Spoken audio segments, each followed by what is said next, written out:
Hello, hello, hello. Mic is hot.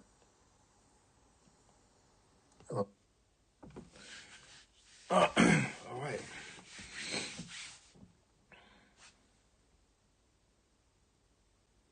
If you follow me, see, this is weird. My algorithm totally shifted. If you're watching this right now on Instagram, share the video, share the stream. Hey, honey, check my Instagram.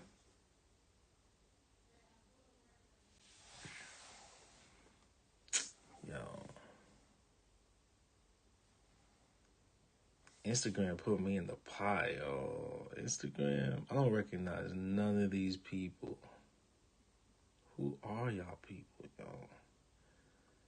Exact that purple Dino, yo.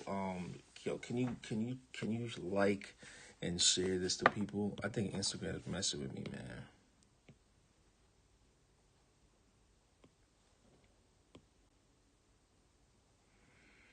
All right, we're gonna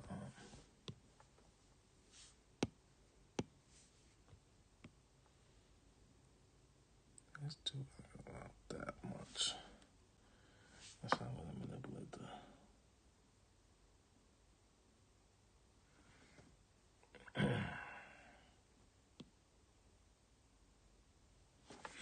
All right.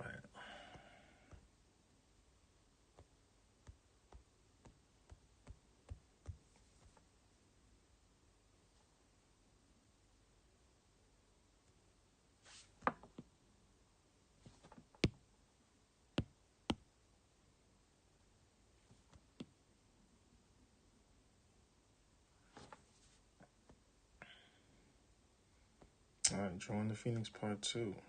Oh, fuck.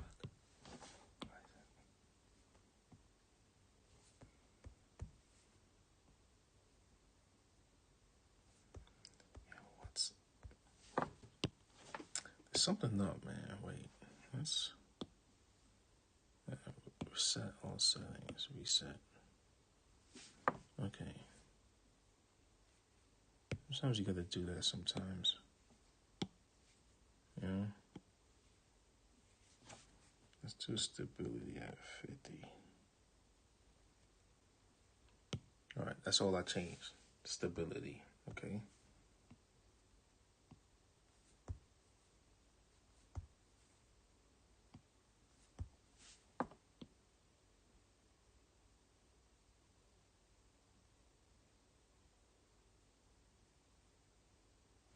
Wait, what? Stupid.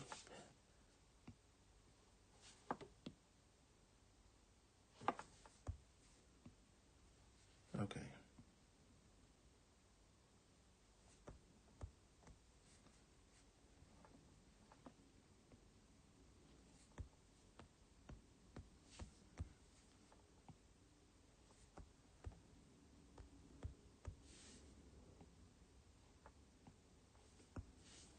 Wait. Maybe I did change something. Let's go at.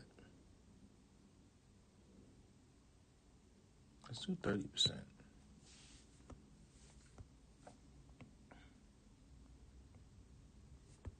Yo, what?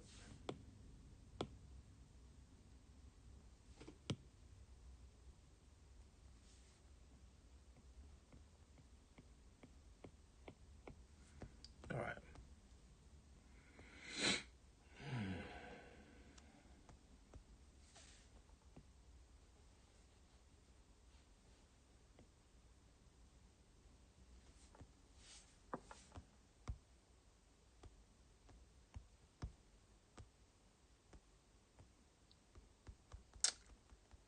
It's the image size. That's what's messing with me.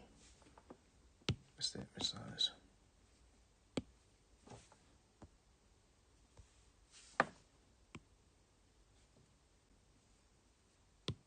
It's none of that. Let's do this again. Let's go to About Brush. Reset all settings. Bam. All right.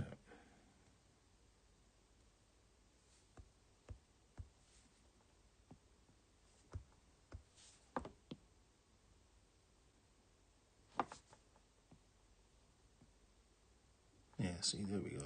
That's what I like.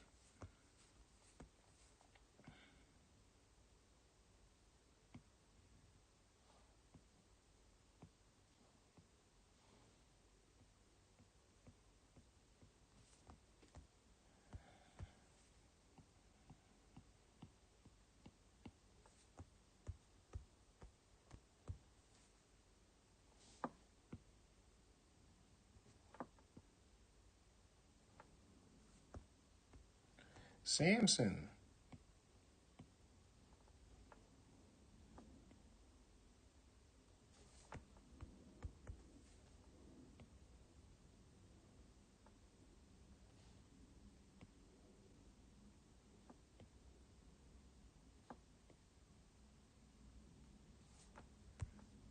Samson gonna miss you.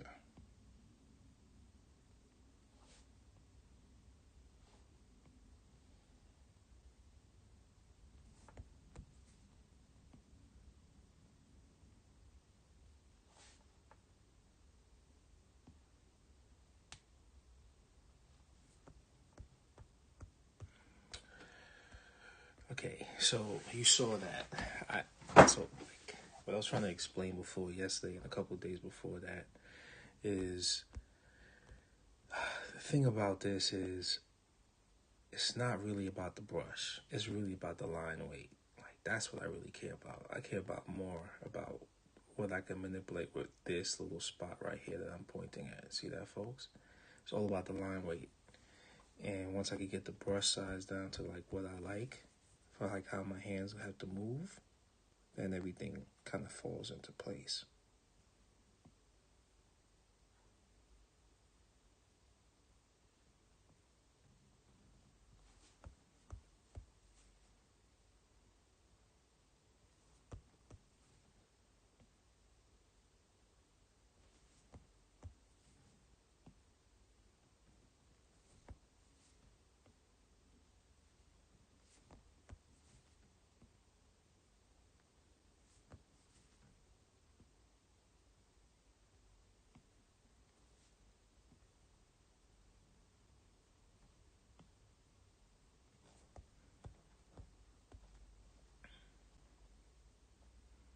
How does that look so far, folks?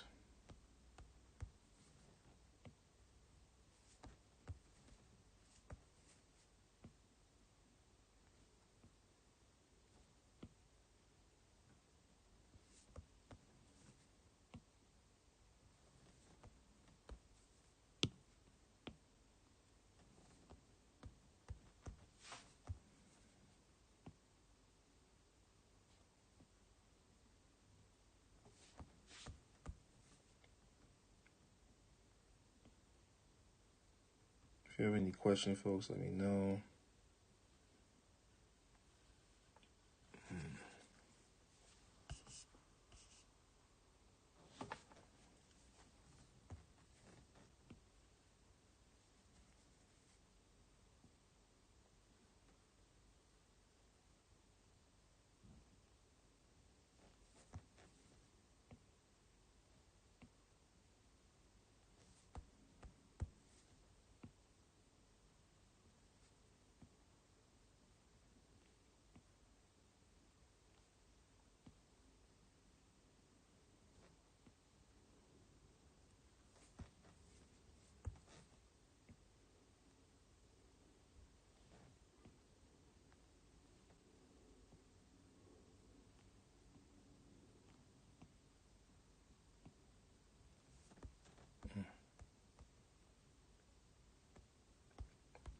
Very intricate design this one is.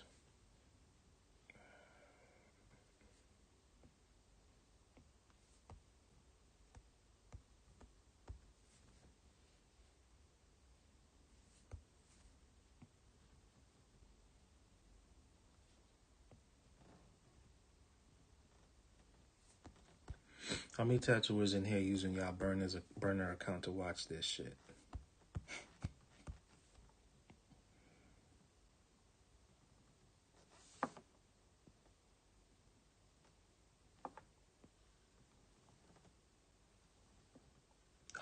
I love pulling lines like that, man. Oh my God. Early morning vibes, folks. Early morning vibes. You know what I mean?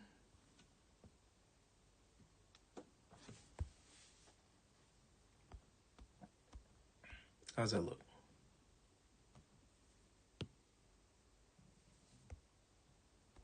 I'm gonna change this. It's like I think it's a little too chunky. Maybe not. Nah, I'm gonna keep it like that.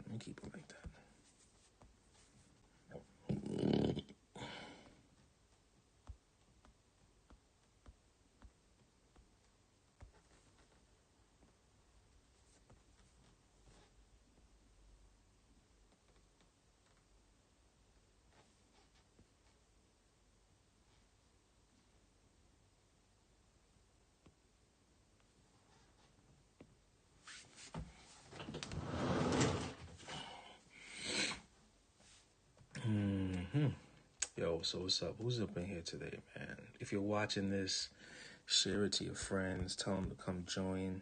You know, I like crowd participation. You know, if you got any questions, you can ask away.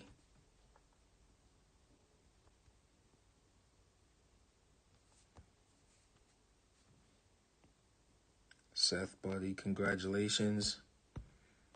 I'm not gonna put your business out there, but super happy for y'all.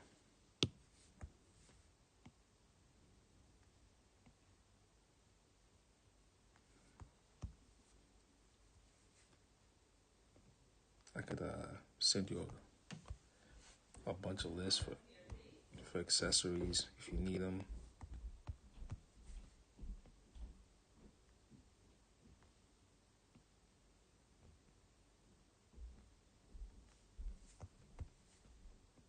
Ooh, shaky hands. Did you see that, folks? Shaky hands. Shaky warrior. Ooh. It's kind of like the letter W or M. Hey, babe, I'm doing a live, so watch what you say. Don't start rapping Tupac bars. I don't want to strike on my account.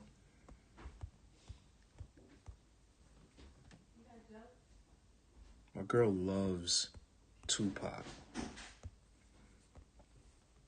Loves Tupac. When I met her, she was just rapping Tupac bars. It's like, yo, who are you? Who are you? Just rapping Tupac bars the first day I met you. Like, who is this person? I was like, yo, she's just rapping Tupac bars. Yo, the hard ones, too. I'm not talking about no Dear Mama. Hit 'em up. She was rapping all the hardcore shit, too. Not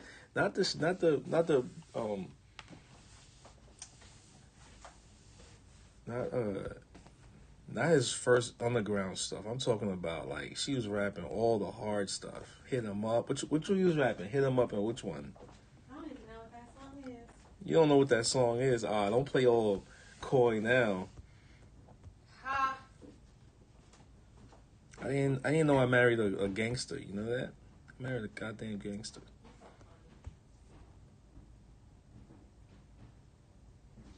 Telling me she got shot when she was a little kid. I said, you got shot? She's like, straight bullet hit me. Straight bullet? What was you doing in the streets? She's like, I was coming from the store and some dudes was shooting and they hit me, grazed me in the leg. I was like, what? And I said, no way. And she showed me the bullet scar. I was like, wow. What the? So my girl's kind of out there, y'all. I'm joking. She did get shot, though. The 90s was crazy, man. The 90s were crazy. So you're going to meet somebody that got, bombed first. I mean bomb first. Ooh. See that line? I had to pull that line, folks. Oh my God. Ah, hey.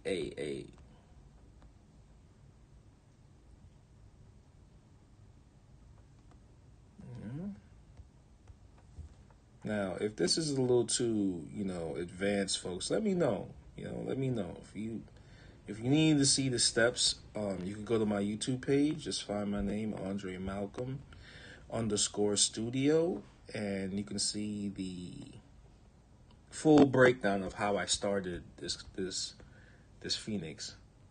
Oh, Bomb First. That's a hard. Yeah. That Tupac song. Okay. I didn't know you was referencing that. Yeah, man. See, there you go. Look, the Tupac head's coming out, man. How many tattooers in here did Tupac tattoos? All the at one point, like Tupac, he has a lot of hardcore New York fans, right? He has a lot of hardcore New York fans, and the reason why there's like a lot of hardcore New York Tupac fans, because he was in New York at one point. You know what I'm saying? And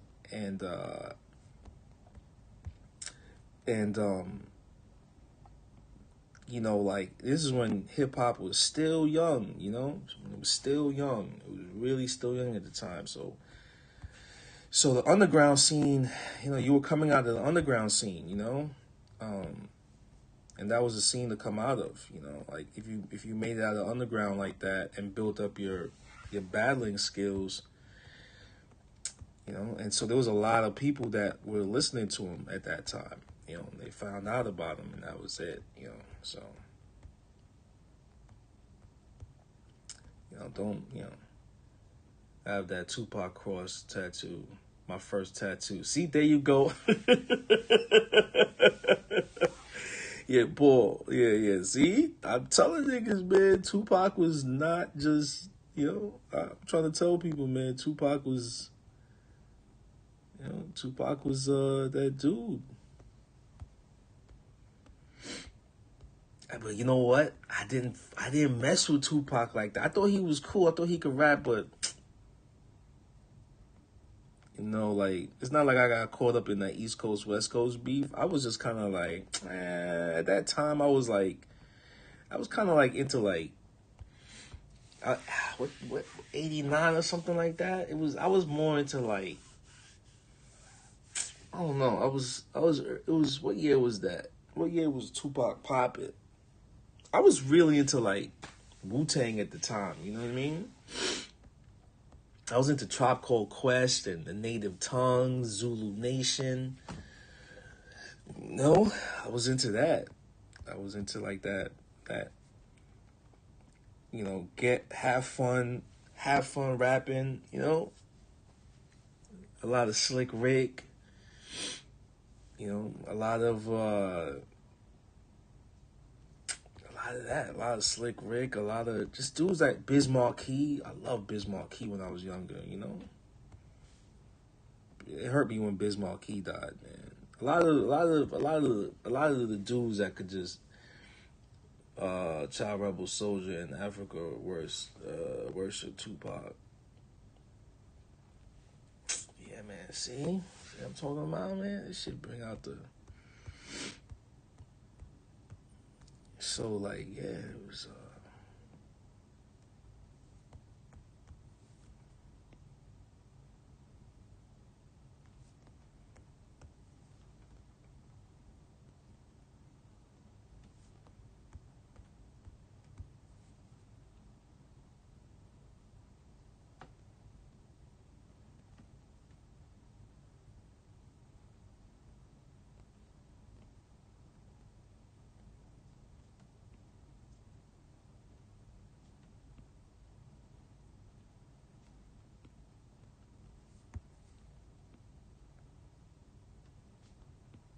I got into like Tupac later on.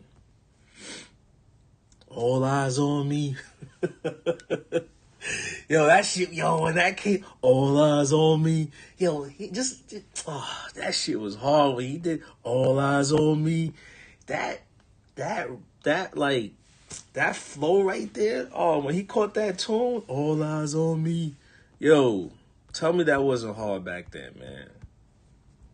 Tell me that wasn't hard. To this day, when that comes on, I just see the mood in motherfuckers change. Oh, you gotta watch the show. Watch that show on Hulu, Kindred. All right, y'all got. I'm gonna check it out, man. I'll check it out. Check that out.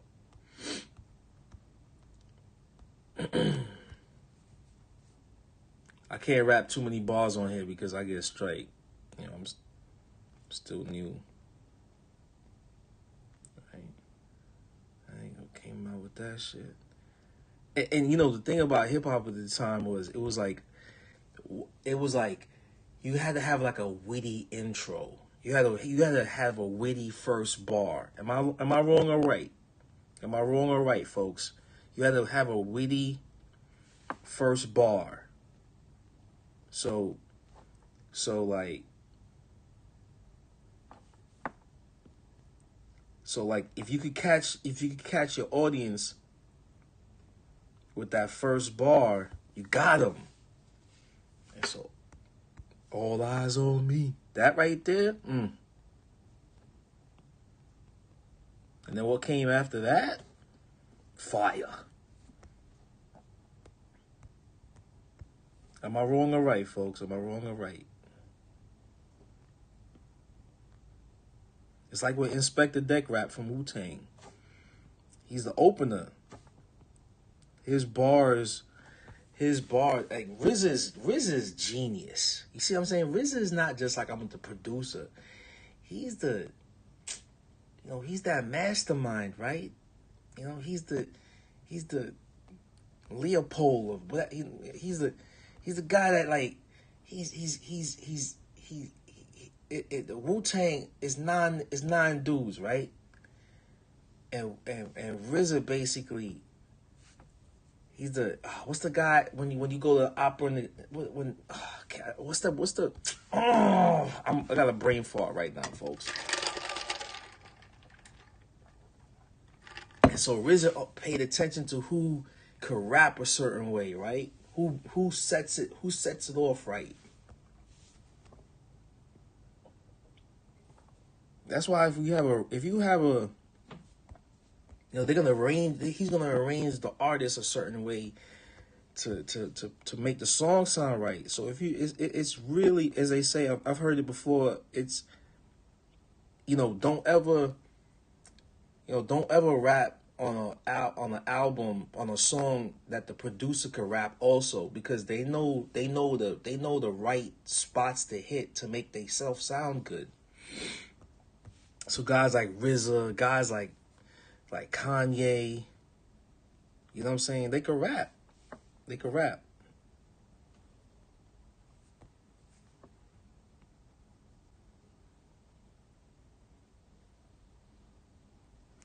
Let me see how that line looks when I pull it on YouTube. That should look crazy. Here we go. All right.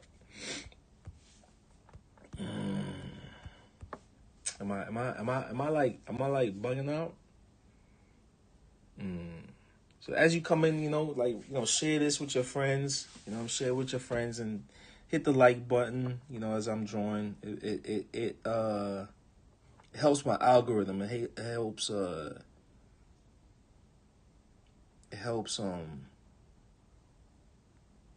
Instagram know that I'm a real boy. Is that toxic to say? Is that problematic to say?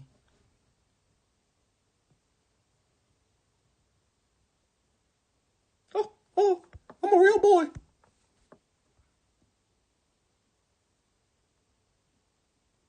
Is that problematic? Am I being problematic right there? Sorry. Don't mean nothing. I like Pinocchio. Huh.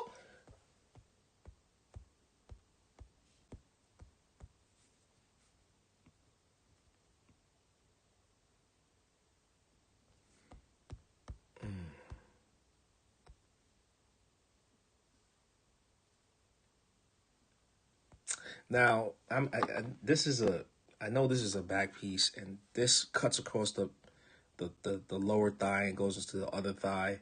But I'm thinking, I don't care. I don't care, man. I'm just doing this for fun.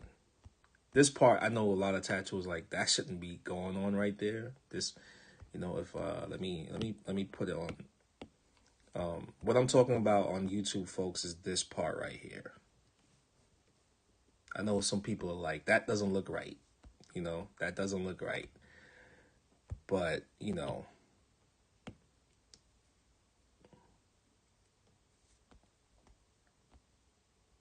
hey.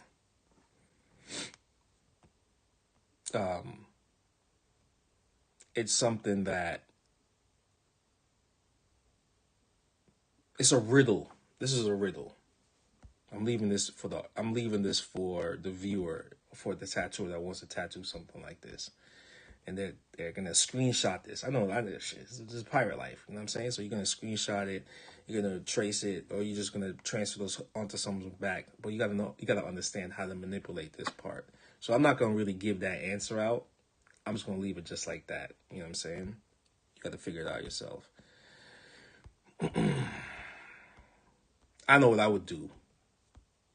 I know what I would do. Let's see if you can figure it out.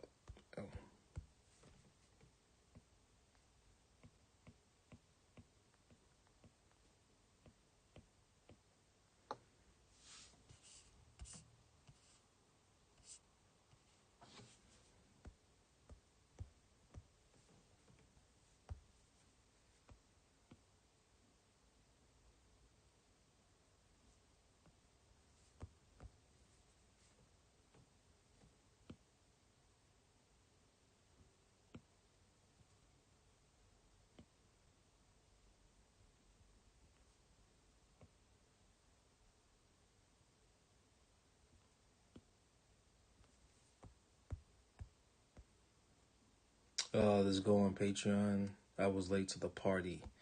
This will go on Patreon, but I'm gonna do what I do on Patreon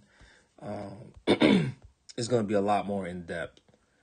Like with Patreon, you get more like, let's say if this is it's like you get like more of an explanation. Well, all right, so what I just did right there was a little advanced, but like you get like body structure, like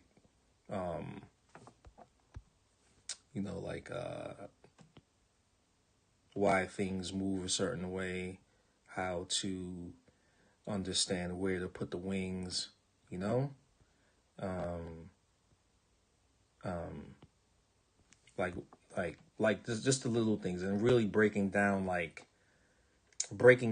the full on mechanics of a bird, right? That's what I'm gonna do. So this is just kind of like the expert. People just get this part, Yeah, it's gonna be on Patreon.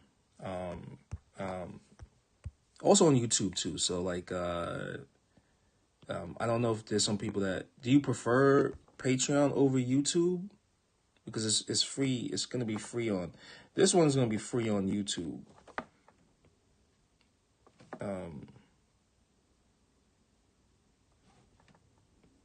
But I don't know. I don't know the situation between YouTube users and Patreon users. So like if I guess I could put it. I mean, I guess if you prefer Patreon,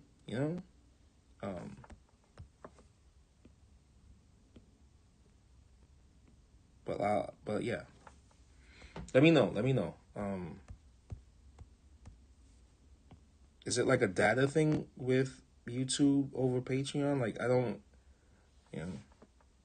I try to really figure it out.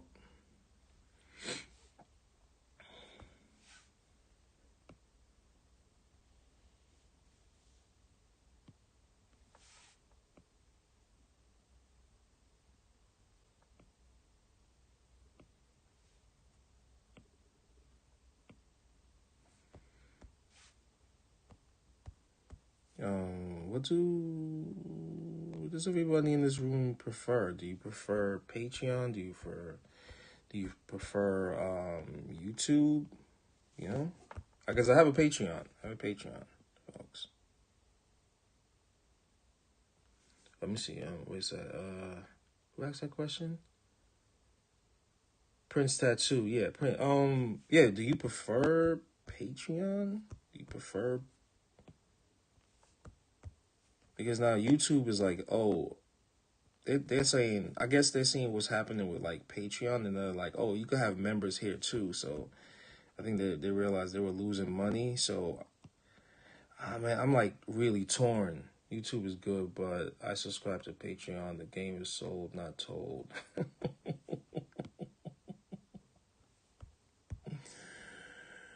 Yeah, man. The game been sold, bro. You know, I don't know, man.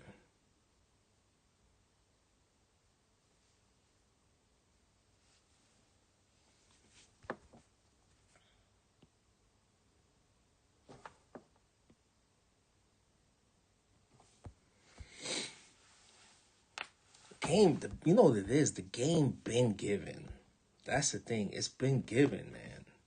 If you're gonna put in the effort, I feel bad not supporting. You know what, man? If you want to support right now, man, I would just go on my YouTube right now and just drop a donation right there. It's streaming right now. Andremalcolm_, or just drop a donation at my Patreon. I don't know, Bitcoin me or something. But this is, honestly, it's this too. I mean, I can't, that they took away my monetization on Instagram, so I monetize on YouTube. So if you can watch this on YouTube, and you don't see my hand like this. You just see the screen moving and lines appearing and disappearing. But I think you can still hear me. And then there's a little in the comment section. There's a little thing where you can donate money, but I appreciate it. Thank you. You know, I got child support, baby. I got to pay child support.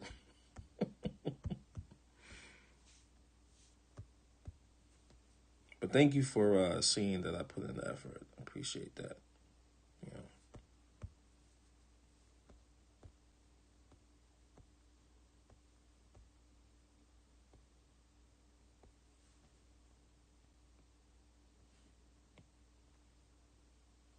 I'm more than happy with my dragon, but this thing is sick as fuck.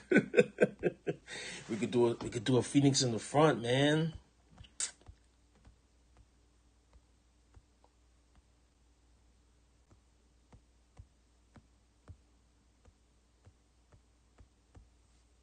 All right, what am I trying to do? Oh, I got to do the swing. I'm sorry, I'm bugging out, but I got to do this little.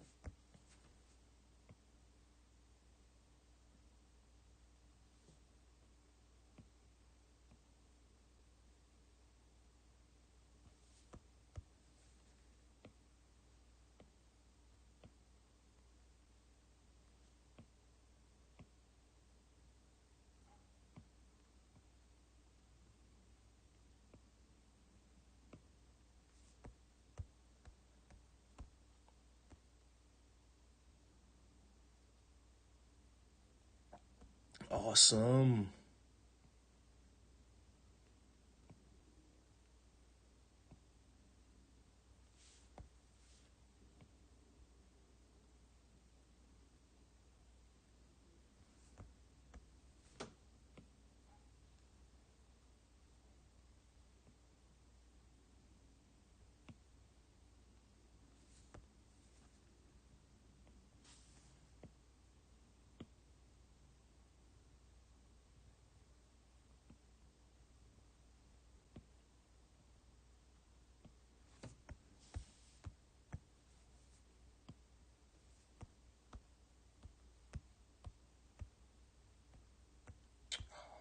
I think I have to just redo these.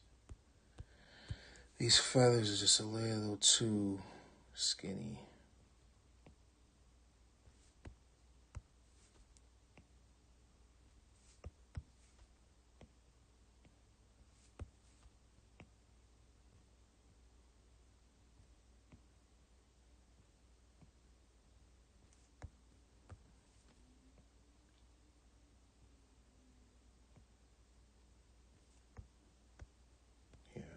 Those match up better.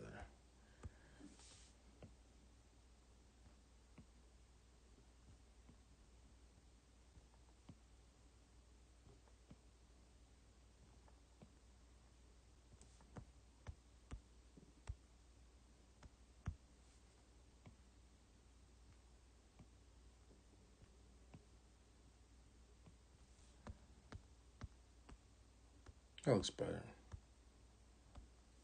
All right.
Now, the reason why I use this particular brush pen is because for a long time when I was learning how to do Japanese designs, kind of had to look at, or had to use brushes. Pinjo77, what's going on, man? How are you? How are things? Let me hit you with the chat. Hello, sir.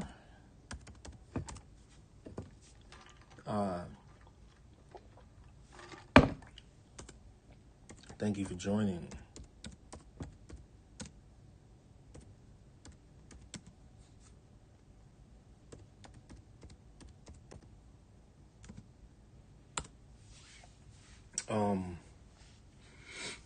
I used a lot of brush pens, and so I got used to it. And when I used to try to use it like regular pens, it was just too clean. It was just too. By studying a lot of line weights that the masters use, it was the overall design, not the particular line, the particular stroke. The stroke made up. The stroke made up the design, but it was the brush that made it give it this very almost somewhat fluid look. And so brush pen kind of gives me that same feeling, or that same look that I'm looking for. I don't want a clean line that you would see in something illustrative design, but I can use different pressures and get that brush feel that I really go for.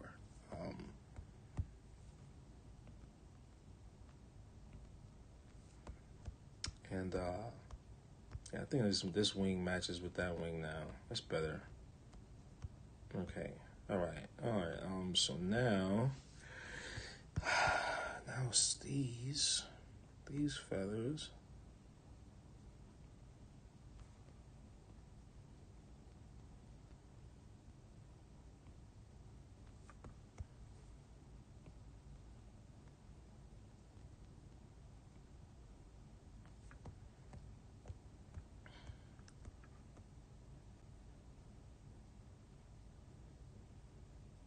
As you join in on Instagram, folks, hit the like and share this video with your families and friends. That'd be great to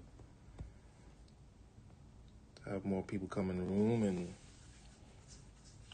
talk tats. Anybody got any tat questions? Let me know. I think I should just do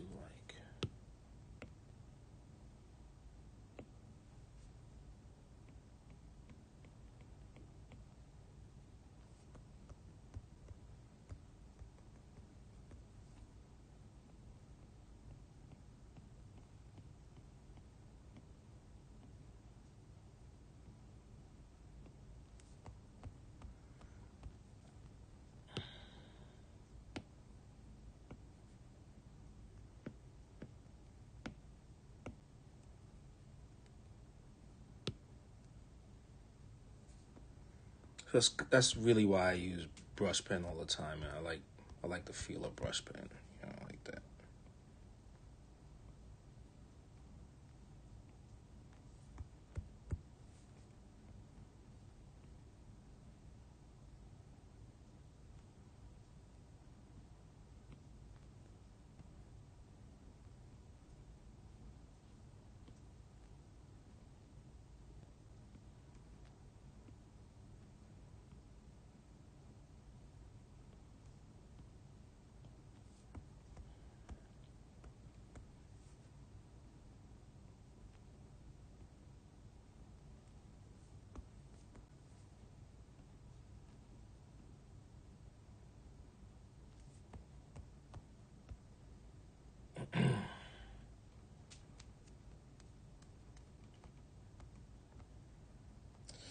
So it's these crazy tail feathers. It's gonna take up a lot of time.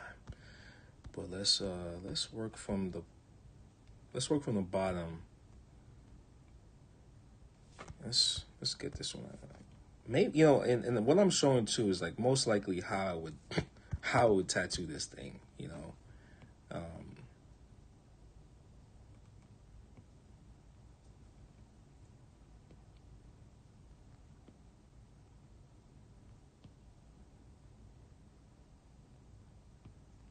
Tomorrow I'm gonna do a shibari piece.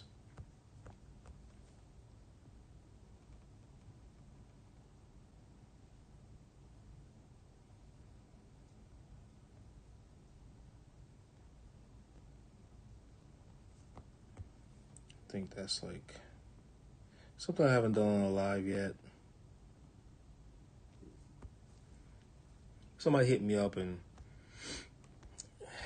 Instagram and was like they want to get a shibari piece, and I was like, all right, cool.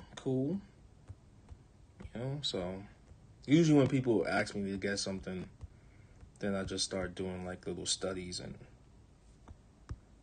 and get that out of work the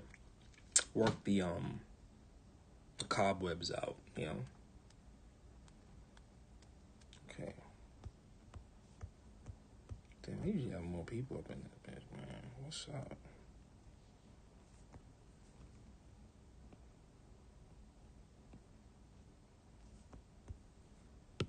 Oh, jumping the gun there. Now you're gonna see me like switch up some things and just start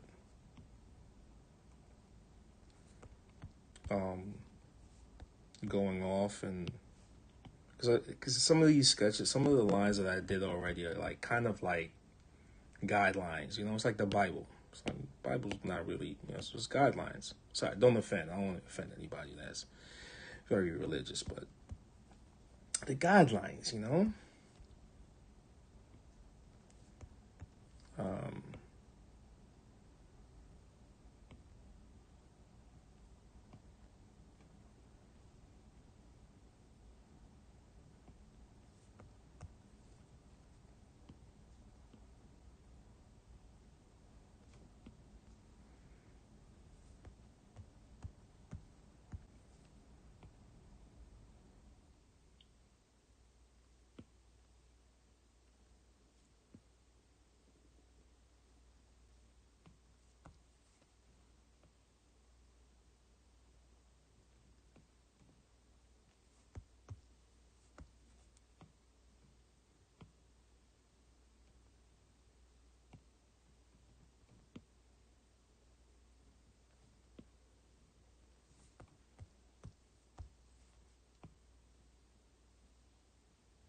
yeah. Back to what I was saying about Pac.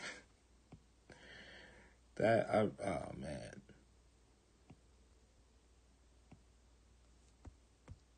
The 90s was nuts, man.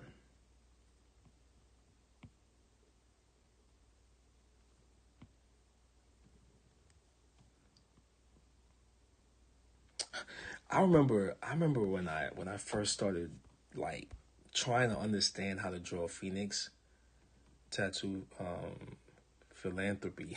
Yo, John. Well, what's up, man? Yo, this nigga's like, yo, why he ain't send me this picture yet? John, why don't you just snake it off my Instagram? It's on my Instagram, man. Just take it. I can't find that shit in my phone. You know how many pictures I got, bro?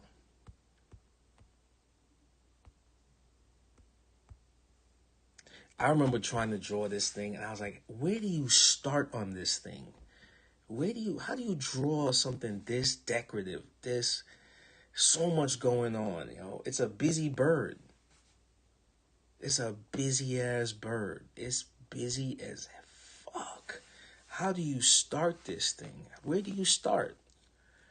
That was the thing. That was the real thing. Because it was just like, let's say like you get like, because it's very easy to mess this thing up, you know? I'm not saying like I'm like the king of all Phoenix artists, right? But this thing is crazy to draw. Like, and if you're a tattooer and you're like, you know, where do you start? If you're brand new into this and you want to do Japanese style tattoo, like, where do you start? I know that question is. I know that.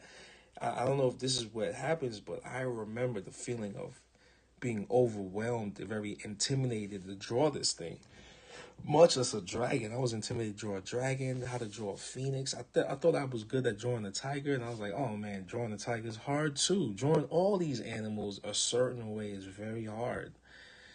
But definitely, even to this day, when I see a phoenix, it's hard. It's like you got to be able to break this thing down, you know, really break it down and understand like that this thing is a reptile. It's a reptile, man. It's just a reptile with claws and wings, but it's a reptile, you know, and that's the you know, like, and then it's just like it's like not it's then it's like not just learning how to draw this thing, but understanding the mechanics of it, you know, like why the feathers look a certain way. Like, why do tattooers, like, this is another thing too. I know there's a question of why does it always have to have this movement? You know, why can't it just look like it's a phoenix flying Western style? I mean, you could do it that way too. I've seen people do it and pull it off. Yeah, but there's a thing of it comes from a certain style of presentation, right? When this is moving over the body, it looks crazy. If you were to just see, like, and there's a thing too. I'm drawing this to draw it for the body, not draw it for illustration, like something that's gonna be on a wall somewhere in a book. This is designed to like fit the body a certain way. Like if I like if I cover this part, if somebody's wearing a shirt and you see that sticking out, you're gonna be like, yo, why does that look right there? What's that right there, right? You know, there's at each angle of this back, each part of the back, there's something that might stick out and it looks good, you know? And how's this wing gonna move over the buttocks, right? How are these filigree pieces gonna move over the butt? You know, like how's this gonna look on the someone's lower back, right? So if they're wearing some shorts, the shorts are gonna come up to like right here, right? Right, and then if they have a t-shirt, the t-shirt's gonna stop like right here. But imagine if they're standing, and all of a sudden it lifts up. So it's like little things like that. Like this head's gonna be poking out, you know. So it's thinking about how to position it.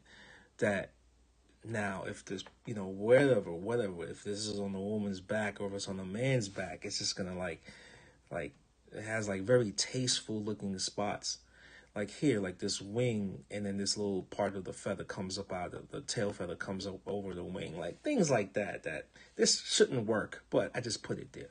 Might take it out because I don't like it. That doesn't work. That's wrong.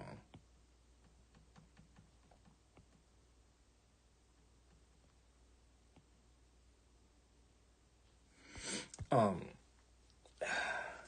this has always been my weakness. Amazing composition. Yeah, Phoenixes are very hard. You know, like it's good that you can say that. You know, because I just remember, and it took me a year, probably 2 years to really like Not fucking longer than that. Probably like 10 years. 10 years to be like, all right, I can draw this online and show someone. But before, I was like so hard that like, you know, like I didn't have anybody to show me how to properly draw a phoenix, you know? Well, no. I gotta, that's wrong, because when I was at Invisible NYC, Troy Dunning did a phoenix, and I saw him, how his process of doing it. And then like Regino Gonzalez, you know, like I saw how Regino drew a phoenix, and I saw how Kiku drew a phoenix, you know? And so like the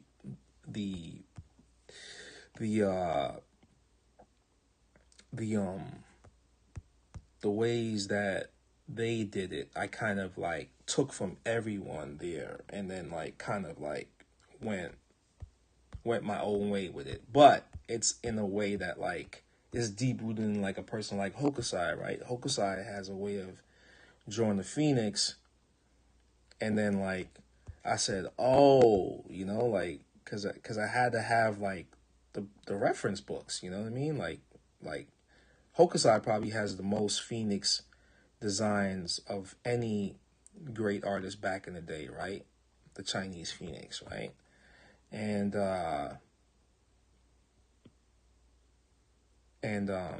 it's not even just like his phoenix drawings, but his bird designs, right? And his bird designs all have like the same type of mechanic. All birds have like the same type of flight mechanics, right? They have hollow bones, blah blah blah, you know, whatever, right? But he draws everything a certain way. It's just you decorate the phoenix a little bit more different than you decorate like all the other, like a seagull or a crane or you know any kind of swallow, you know.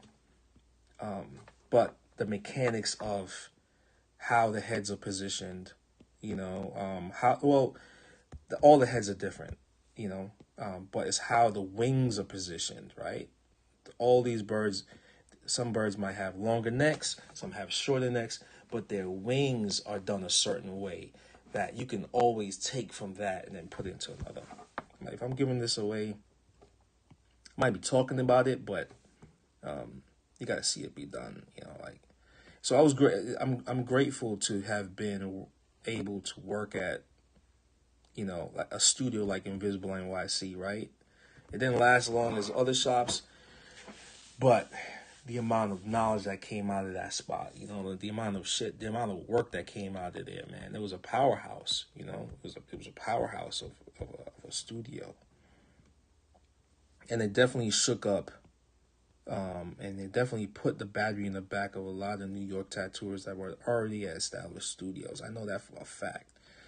Motherfuckers can't really, you know, people can't really deny that, man. Like when Invisible started it, I know for a fact dudes were nervous, you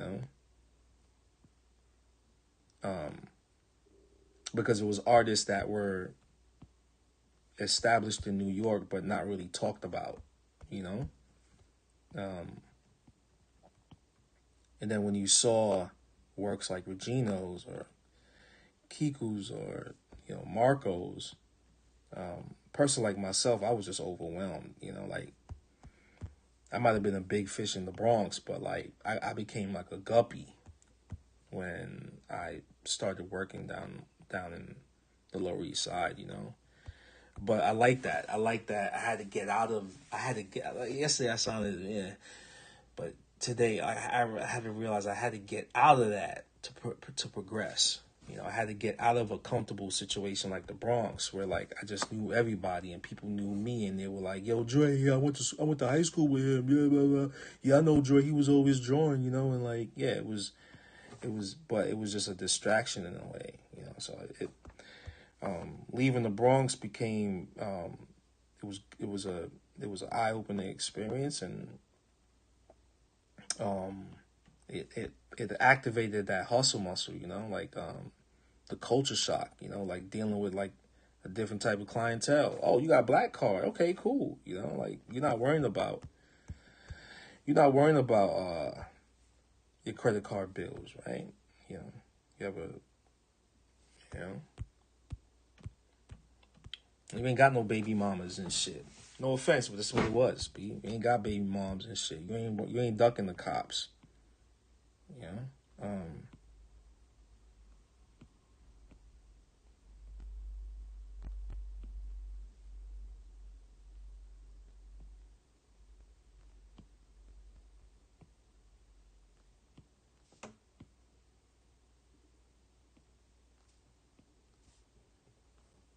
You know, you could pay me and shit. You ain't gonna, you know. I did have a dude get tattooed by me and then walk out. He said, I'm gonna go to the ATM, and he just never came back. I was like, yo, what? That only happened when I went down to the Lower East Side. Never happened to me when I was in the Bronx. That was the crazy shit. I never had anybody snake me before. I was like, yo, this motherfucker snaked me, yo. Where, bro? Okay, cool. I remember this nigga. Yeah. So, you know.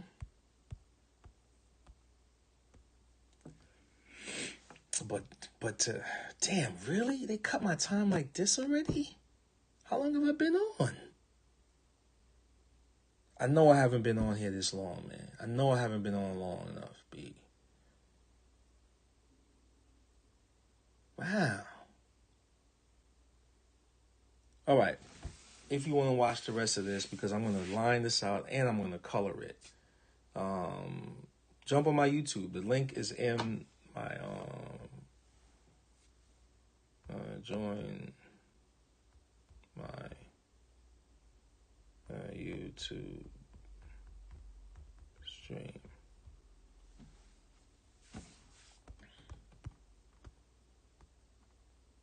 I think because I might have changed my name. That's why. Damn.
Ty, you still working?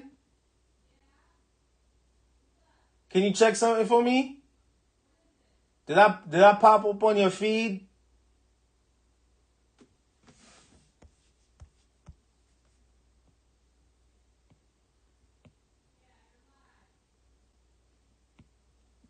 All right, thank you. Fuego, fire. Thank you, Papa. Appreciate you, man. Appreciate you. I try, man. I try my best, man. I'm doing this for the people.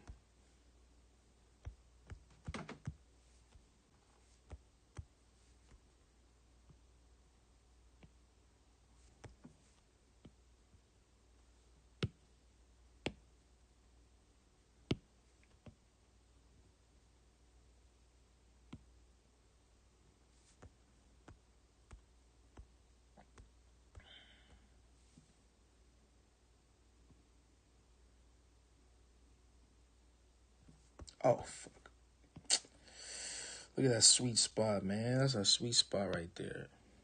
Wu-Tang is for the children. Yes, it is, man. Yes, it is, man. Wu-Tang. Hey, yo, Billboard, you fucked up, man. I mean, I love Outkast. I really love Outkast.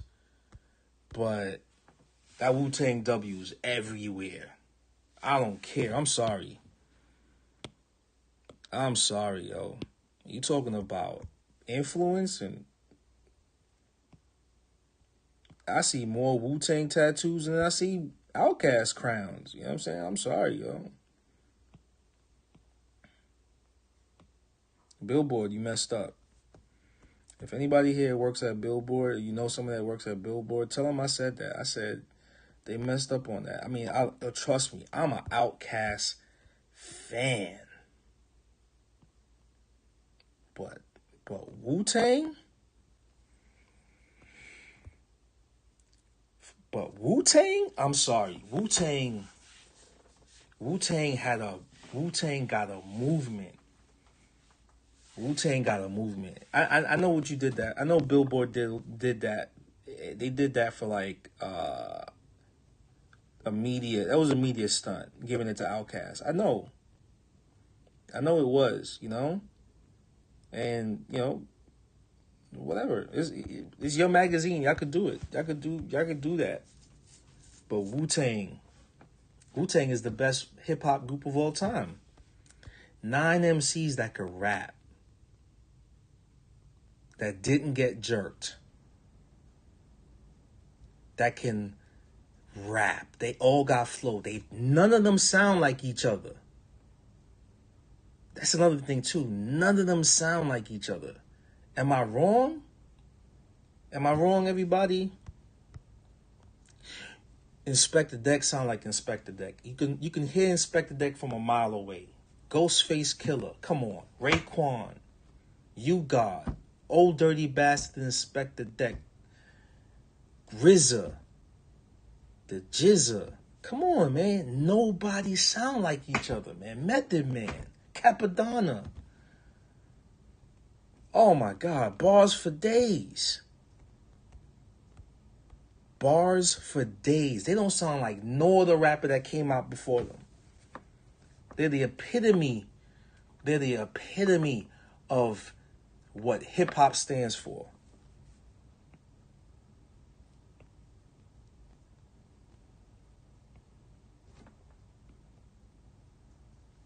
But I get it. You know, I get it. Give it to Outkast. You know what I mean? Because they got a lot of and Wu-Tang got hits. I'm sorry too. I was about to say, oh, you know, they got, Outkast got commercial hits, but Wu-Tang got commercial hits. You can listen to their first album start to finish.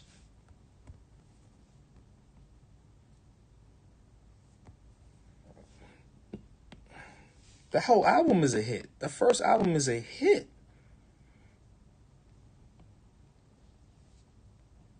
They got one of the all-time classic skits of all time of hip hop. Torture. Sorry if you have answered this before, but what drawing package do you use? Back on. All right, I will gladly answer that. You know what I mean? I use Forever 36 Chambers Legendary Classic Forever Double LP is also a front to back listen. Yes, it is. I didn't even get to that yet, Brandon. I didn't even get to that yet. But what? Back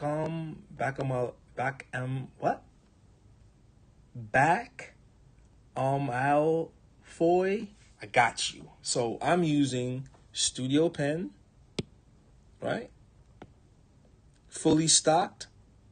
You know what I'm saying? It's fully stocked. I just adjusted the whatever by 30%, but everything else I haven't changed anything. And when I use pencil, for inking, I'm using Studio Pen. For sketching, I use 6B. So that's 6B lead right there. 6B at 20% pencil size, inking, studio pen at 10%.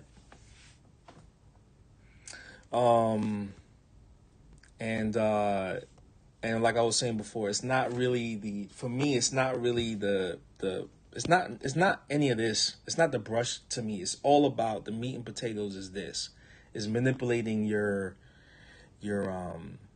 size of your pencil. That's all it is. Because all of this stuff is just, you can shrink any one of these sizes. You can manipulate all these sizes of pens with that.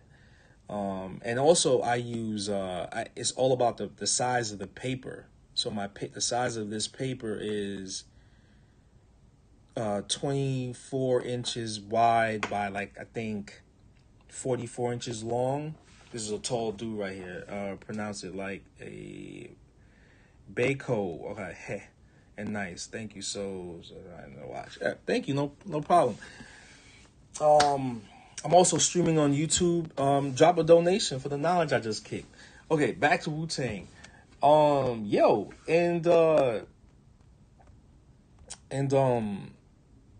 Yeah, I mean, my favorite Wu-Tang. Oh man, it's got to be 36 Chambers because it was a. All right, so I'm an only child on my mom's side. My dad got 4 kids, maybe 6 kids. He got 5. He got 6. He got 4 with his wife, 1 with my mom. And I met a girl in my school that I described my dad to her, and she looked at me and had a pale face like, this dude might be my half brother. So I might have 6 siblings. He got 6 kids. And so when I first met my sisters, it was 1993 when the Wu-Tang album dropped. And I couldn't get it because I was too young at the time. I was 12 or 13. But when I met my sister, it's the first time I met my sister my whole life. I met them when I was 4 years old, and I slightly remember their faces. I just remember their silhouettes. I don't remember their faces. But the Wu-Tang album, my sister, my half sister boyfriend was playing it, and he had a Toyota Land Cruiser, or Land Rover, whatever. He had a Land Cruiser, white with I think peanut butter interior. I still remember it to this day. Or it was it was peanut butter interior, I think. And he was bumping Wu-Tang left back to back. And I was like, this is the hardest shit ever. Oh my God, this is crazy. So that album is deeply rooted in my mind. I'm sorry. It's I know some people like the second album. A lot of people were turned on to the second album by Wu-Tang, but I was turned on by their single that came out. And then I was waiting for the album, and he had it. And when I heard this album, it blew my mind. It blew my mind because I used to sneak out to go to parties and stuff, and I missed it. There's that Hulu. Weedo the Marvel. Weedo. Yo, Weedo, you gotta jump in. Can you jump in real quick, Weedo? Weedo, he jumped out. Nigga. Weedo. Let me add as a moderator. I'm gonna have him as a moderator. Let me see if I could have him come in here. Let me see if I could.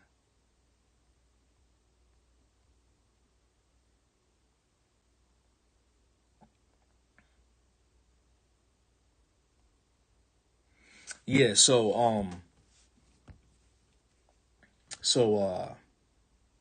they were they were all right. I don't know. This is just in my mind. I like Wu-Tang because they were a harder version of Tribe Called Quest to me. I felt like Wu-Tang was kind of like that. They were like Tribe Called Quest on steroids. And they scared the hell out of me, man. But I was like a backpack rapper, and I feel like, to me, Wu-Tang is backpack rap. It's kind of like It's kind of like Kanye. You know what I mean? Kanye is like a flasher. Kanye come from that school of rap. You know, so it's like that's why I like Kanye too. You know, J. Wu the Damager, but the first Wu-Tang album, man, that's always gonna be. It's always gonna be a part of my heart. It was like coming of age for me. My son is 12 years old, and he likes Wu-Tang Clan, and it blows my mind when I'm like, when like he's in the car and he puts on Wu-Tang, and I was like, yo, I know your mom don't let you listen to Wu-Tang. Why you, like I know your mom doesn't let you listen to Wu-Tang. I know it. Don't get me in trouble. You know what I mean? Don't get me in trouble. And he's like, nah, Dad, I love Wu-Tang. I love it. Can I listen? Can I please listen to the album? And I'm like, all right. I was your age when I first heard Wu-Tang, and I'm fine. I mean, I'm not dangerous. I know it has a lot of cursing, and it's a crazy album, but the Wu-Tang album, that's the reason why I like, like I sound old, I sound like an old dude, like he one of them old heads, but that Wu-Tang album, man, that Wu-Tang album, that changed everything for me. It made me wanna. It didn't make me wanna. It didn't make me wanna be a rapper. It just made me want to draw more. Like, all right, you know what I mean? Like, it made me want to be a comic book artist. It made me. They like the same thing as I like. I like kung fu flicks. I used to watch in New York. We used to have Saturday morning after Saturday morning cartoons. They had Fox would play Channel 5, which was Fox at the time. It wasn't Fox at the time. It was something else. It might have been Fox. It was like Fox wasn't like what they used to be. Fox used to be if anybody knows like the Daily Onion, that's what the Fox was. That's what Fox was. It was very like sarcastic commentary on politics, and then when they got sold to the Murdoch's family, that's when they went on some high octane shit. Some cops came out, but on Saturday morning at the time, you could be able to watch like kung fu flicks, and so that was a thing. And if you couldn't, and they were playing kung fu flicks, but then like if you knew it that was like at one point that was like it was coming from there was a demand because people were like like it was from Bruce Lee and you would go down to Chinatown and then go get those copies, and if you could get a master copy, if you could get like the master copy, you had almost like a laser disc copy. It was almost like a DVD quality.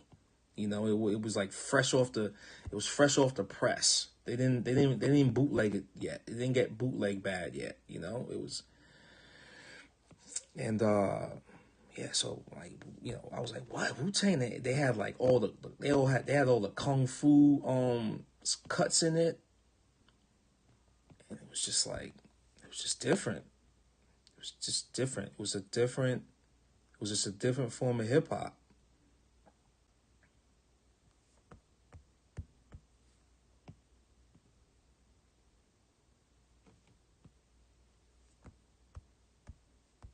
Just different type of hip hop. Just to fly. It was just different. New York was different at the time. It was. Like these are the kids that were like weren't on drugs and shit. Like I don't know. It was different. I'm only talking from a New Yorker standpoint. Like I can imagine what Wu-Tang seemed like from people from like outside of New York, you know.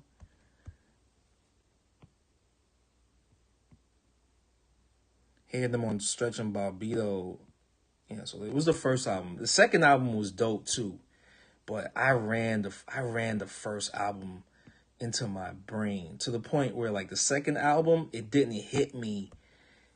It was good. It just didn't hit me like the first album, and I liked the second album too. I did, but it. The first album is more like a. It was just like a part of my life. You know, I didn't see my sisters ever again after that. You know, I talked to my brothers once after I met my sister. You know, like I never saw them ever again for years. I never heard from them. You know, like probably like I just heard from my sister like in first time in October. You know, so from 13 to 43 is like when the last time I heard. So that's a crazy long time from 13 to 43. That's how long I haven't heard from my sister. I got, you know, like in a way. So it was more of an emotional thing with that Wu-Tang album. And at one point, like I didn't listen to the Wu-Tang album for a long time, you know, like because it was just like I associated them with that. You know, I associated my family because like that's when I met my sister, you know. And you know, come to find out my dad, his wife his wife was pissed, like, you know, that my sister went to go see me and shit, and you know, like, yeah. So folks, man, when you have, you know, like, understand, like, don't be having kids recklessly and shit because you're affecting a life, you know. So don't be having kids just to have them. This shit is it's a mental draining experience, you know, for that child growing up. It was mentally draining for me, you know, because it was just like I just wanted to know, like, you just want to know your family and shit. You know, you have family out there, and if you can't see them, you know, I think a lot of people don't understand like the responsibility behind raising a conscious mind, like something that's developing, you know. It's like, and so like yeah, that Wu-Tang album, even to this day now when I listen to it, I'm just like, shit. Like all these memories pour back into me and shit. Like, well, you know, like I could smell the Bronx back then, you know, like that shit was PTSD, you know, like the 90s is PTSD, man.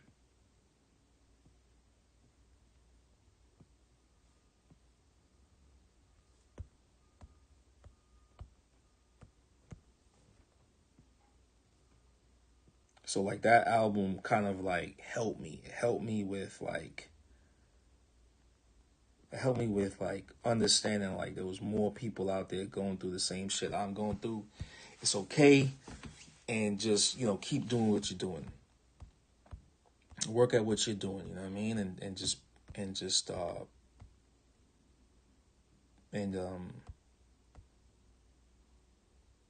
things will work out, you know? So yeah, like, but then when the second album came out, I thought it was dope, you know. I thought it was I remember like people were like waiting online for that shit.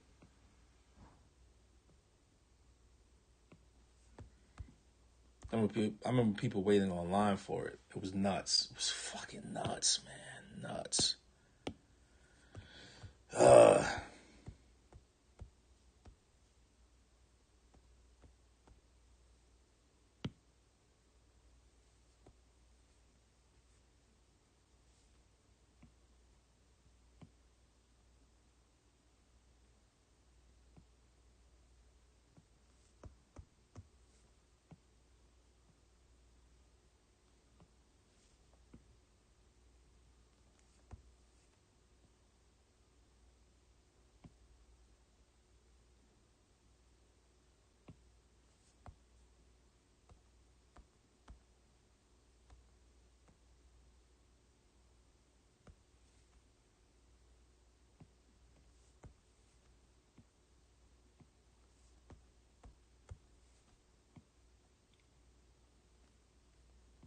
Yeah, so Billboard, I don't think you even understand. I don't think Billboard really understand like how significant Wu-Tang was for a lot of people. It was like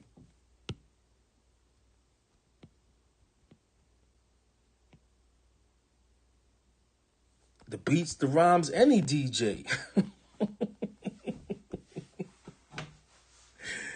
Hey yo, that shit. Oh man, Wu-Tang just the way they talk. I partly talk like that because of them. Raekwon, man, like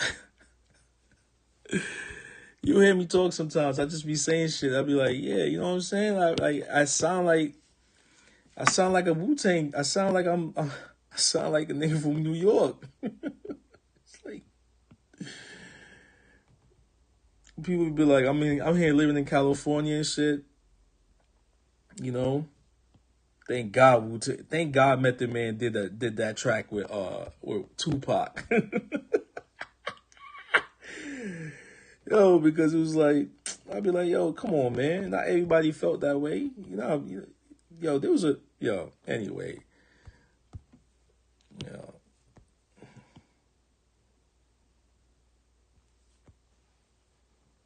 Wu Tang's that shit, man. Shit to this day, I put any rapper up against. I put you know how dope. You know how like a dude like Inspector Deck. I put any rapper up against Inspector Deck, and Inspector gonna eat that dude. He gonna eat him. That's how nice Inspector is. He's food. The dudes is food. Like Inspector Deck is just crazy. I put Inspector Deck against 90% of the rappers out right now. 95%.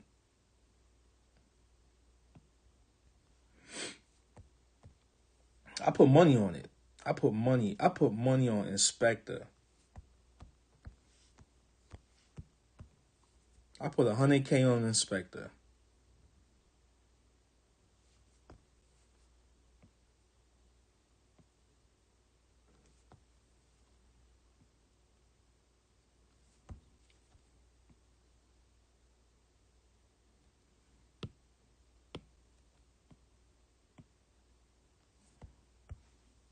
Nah, you know what? I keep Inspector on the tuck.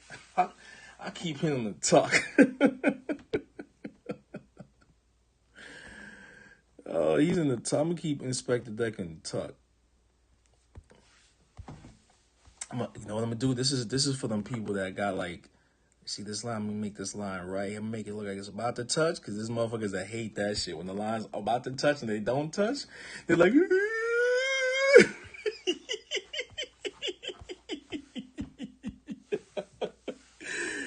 oh, some people got compulsive disorders and tattoo, and I love it. I love fucking with those people, man. Like those tattooers, can you just make the lines not touch? Make the lines either they're gonna go across or they stop some 2 inches before. What?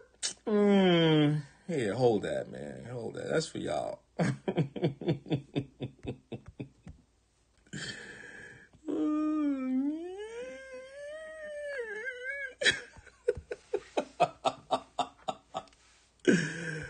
Oh my god, yo, it's too easy, man. It's too easy.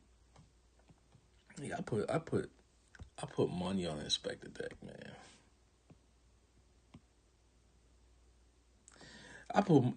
Master Killer is ill with it too. Like that's a person that nobody really talk about, but Master Killer crazy nice with it. And you know what? If Old Dirty Bastard was still alive, man, I I, I didn't cry when Pac died. I didn't cry when Biggie died. I cried when Dirty died, yo. I love Dirty. I love Old Dirty Bastard, yo. I love that nigga. Yo. I have all his albums. When his album dropped, hip her to the hopper and you just don't stop her.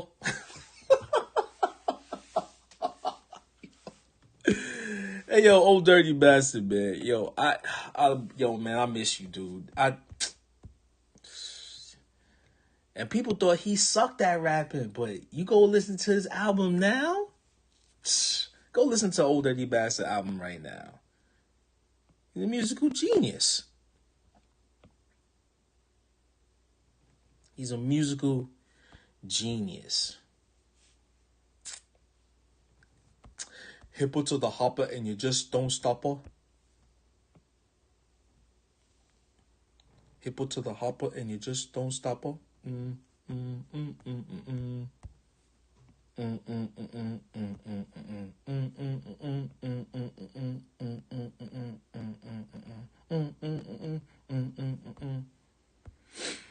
I be trying to tell motherfuckers about yo, man, hey son.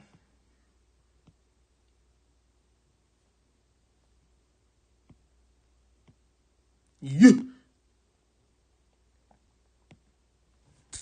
Yo, old dirty. Dirt dog.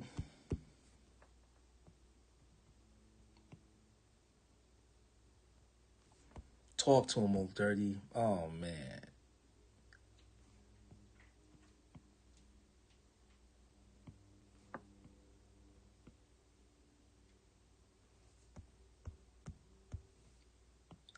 My point of view is, girl, I think you're hot.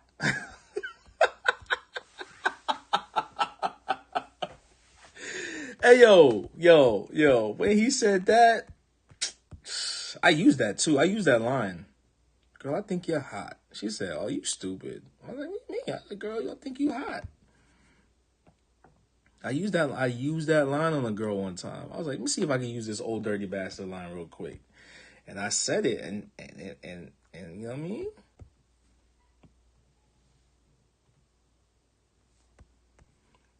The hook he spit on Killer Priest album. Come on, son. Come on. I had that Killer Priest album too, man. Yo, man. Yo, man. Yo, that Gravediggers album. See, that's how I know. Yo, that first Gravediggers album.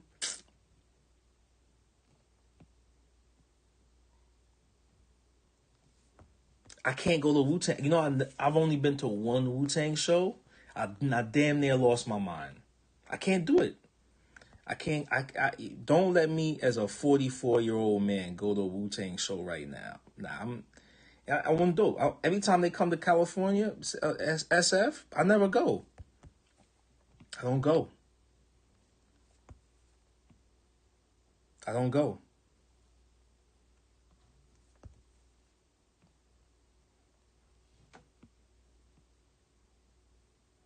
I'm gonna cry. I'm gonna cry, B. I'm gonna be one of them. Why is this grown ass nigga crying?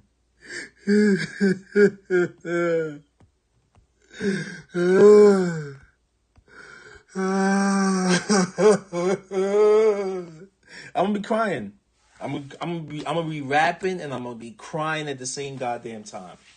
They're gonna come out. I know myself, B.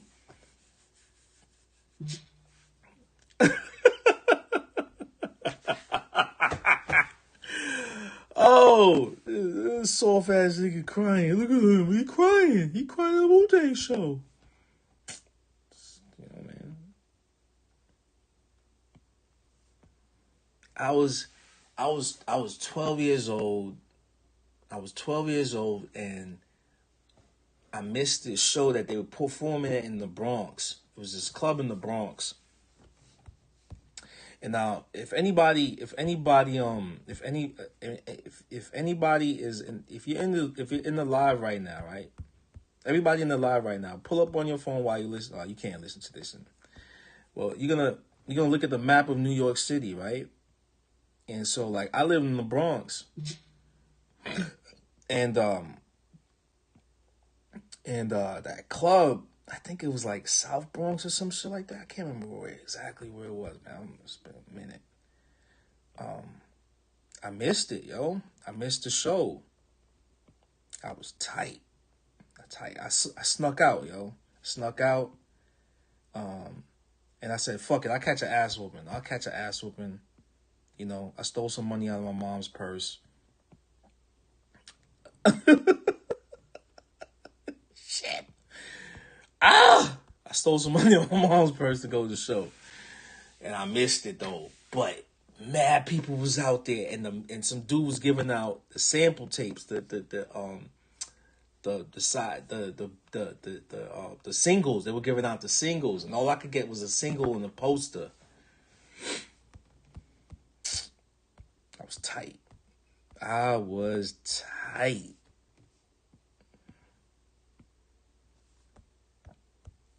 tight.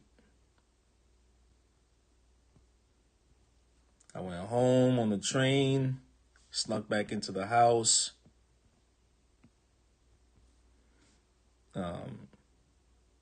Mind you, I'm a Jehovah's Witness at the time too. I'm a Jehovah's Witness at the time too.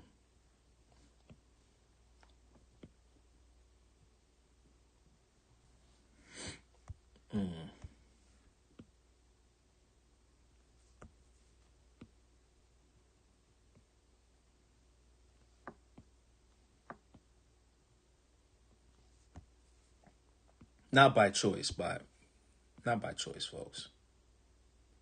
I wouldn't be dead selling watchtowers in the wakes right now. Talking about knocking on your door. Hello, we're your local neighbors. Can we please wait. I'm your local neighbor. Hey, we're your local neighbor. Can I interest you in the watchtower in the wake? And the small donation that goes towards a publication?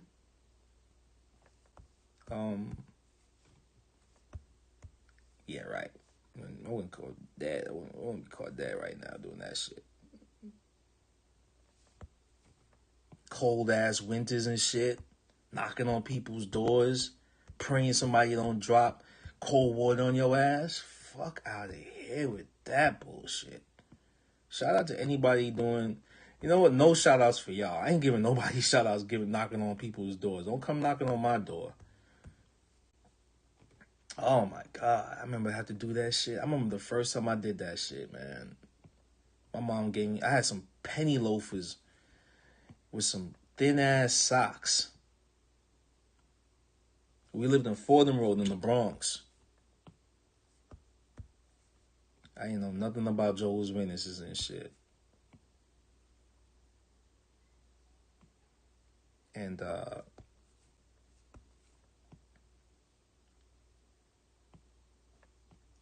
shit was trash. My dad didn't want me, and I was like, man, I want to go live with my dad. Fuck this cold weather shit.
No, I'm not going to do it this way.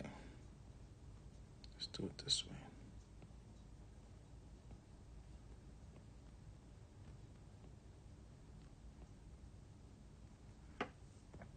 when you're gonna go back on the East Coast. I'll be back in September. I'll be back in September, man.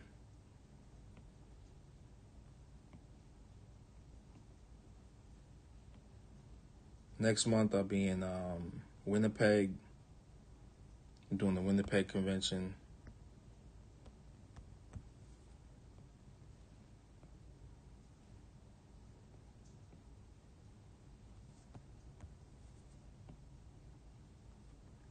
If you want to get tattooed by me, let me know.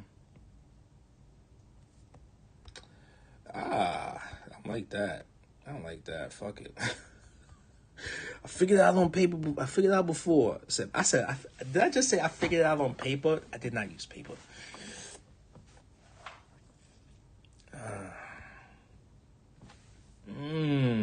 Look at that. Tenderoni. Tenderoni.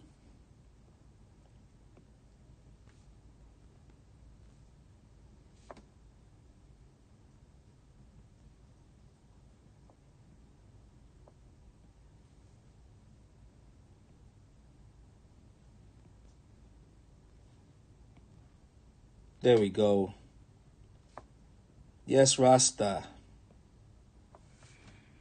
All right, that works.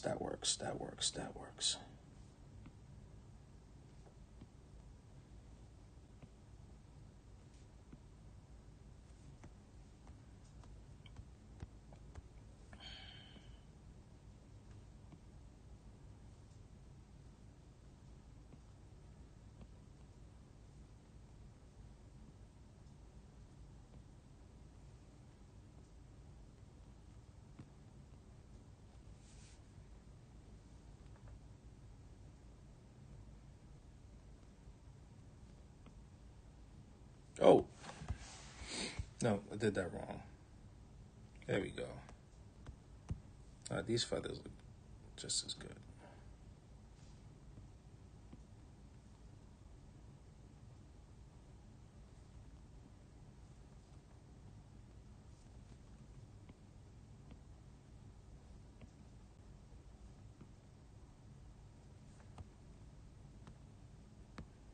A little tighter. It's too tight.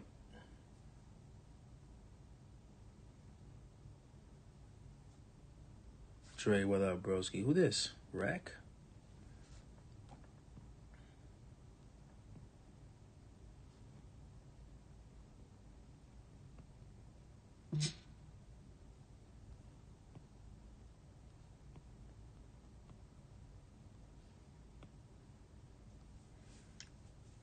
Who's that Rack?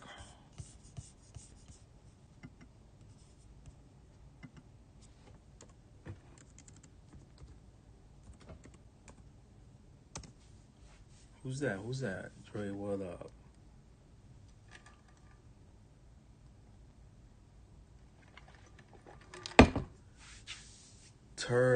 Passaros? Man.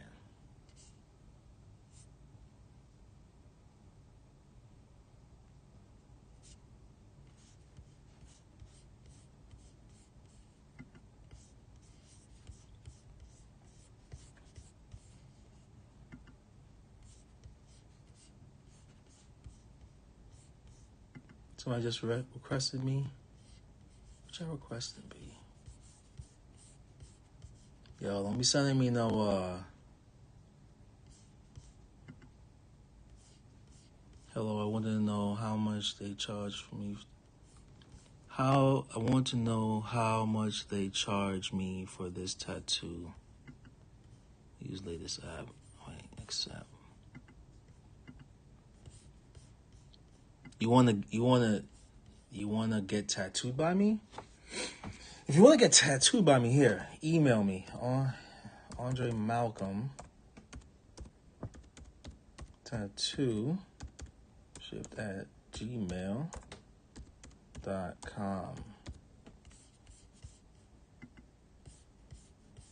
There we go. Whoops.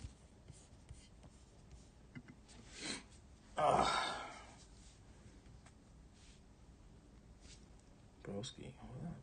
Who that, yo?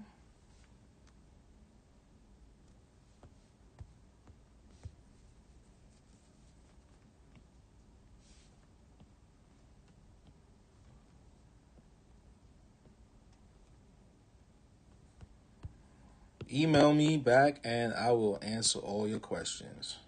I don't really answer questions on YouTube. I mean, on Instagram about tattoo inquiries. So you gotta hit me on email. It's just some, it's just it's business. It's just, it covers my ass and it covers your ass. Instagram is just like whatever.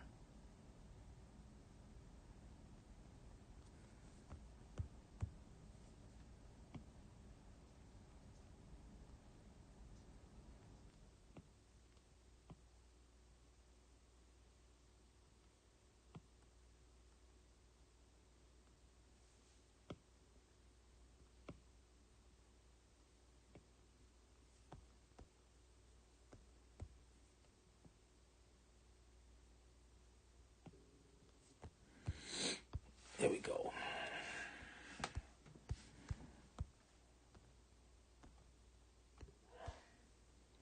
Bless you.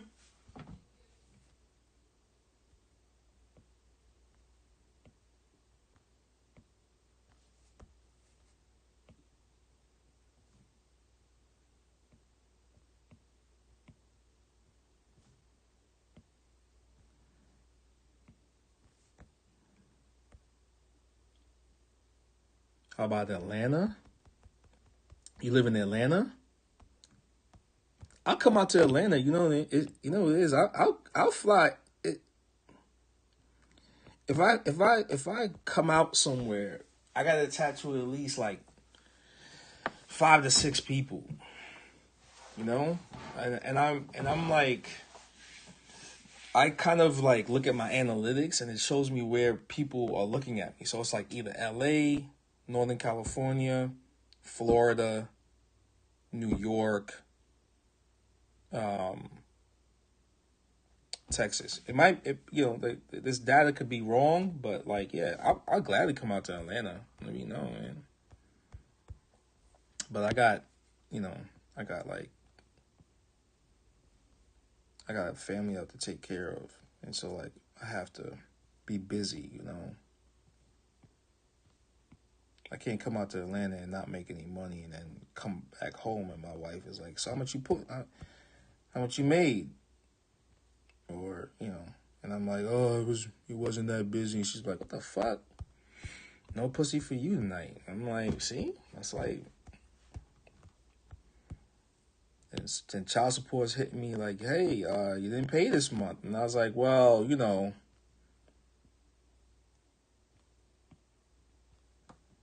went out to Atlanta thinking I was gonna be busy, and nobody showed up.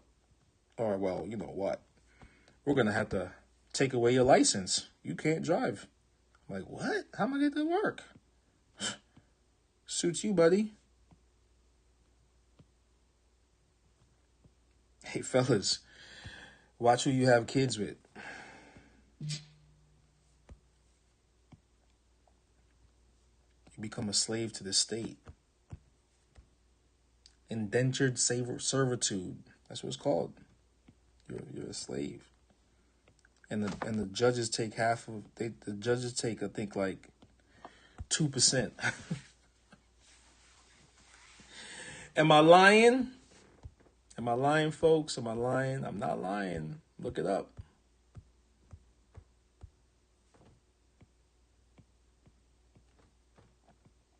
I'm not lying, yo.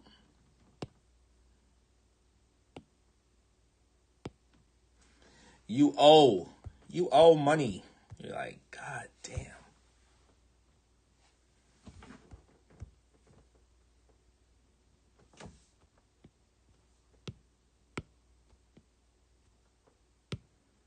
So yeah, I mean, I'll come out to Atlanta, but I gotta be busy, Maybe maybe next year. I'll do a trip to Atlanta next year. I'll start posting now. And if I post it and you see my post, tell your friends, tell your family, be like, yo, Andre Malcolm's coming. This is really good tattooer.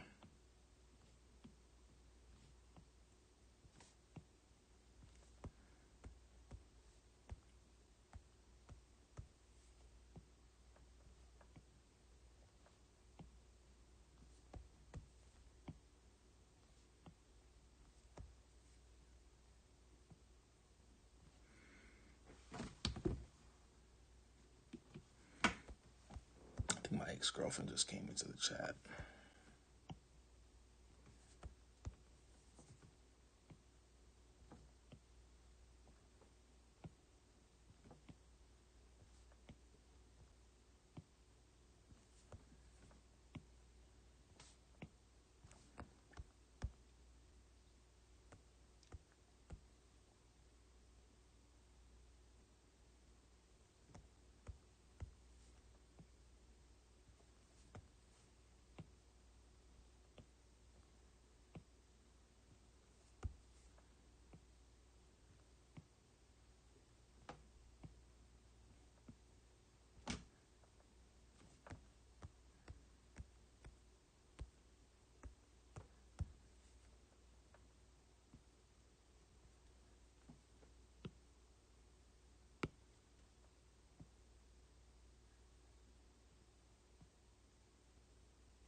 Any question, folks?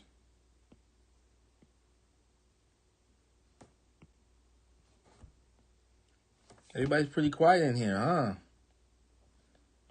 Standing there watching like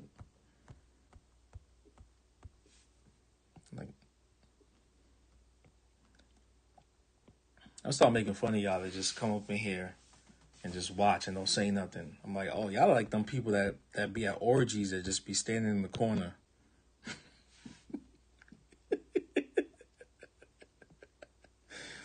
Y'all like just standing in the corner and don't want to participate.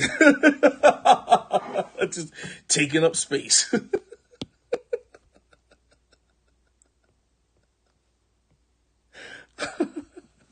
Oh my God. I'm joking, yo. I'm joking, yo. Just don't mind me, folks. I'm an idiot sometimes. Oh my God.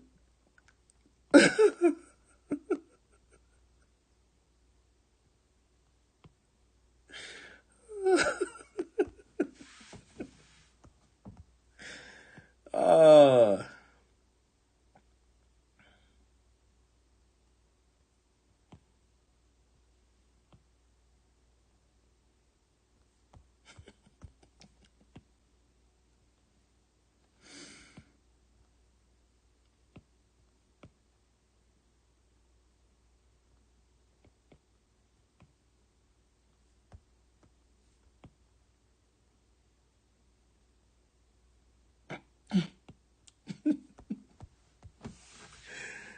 we're in Florida, Tampa, and maybe Orlando. I found out my dad lives in Orlando, so I'm gonna go visit him.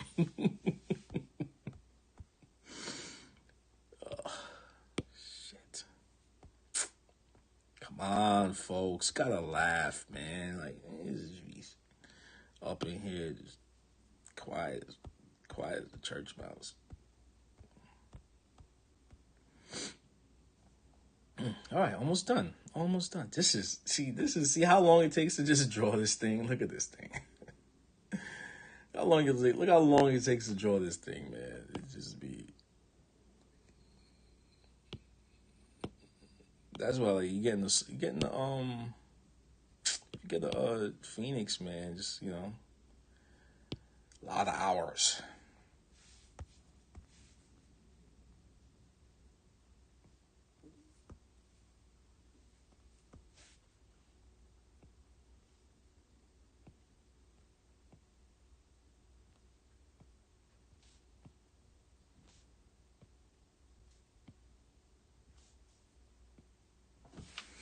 What the fuck is creeping?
EVG, wait, you in Florida?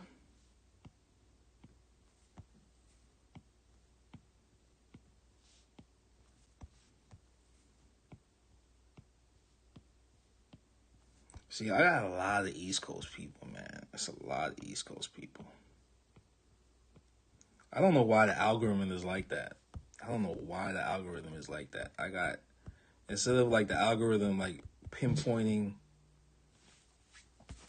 business like where I'm at, okay, I already saw an email. Thank you. Yeah, no worries.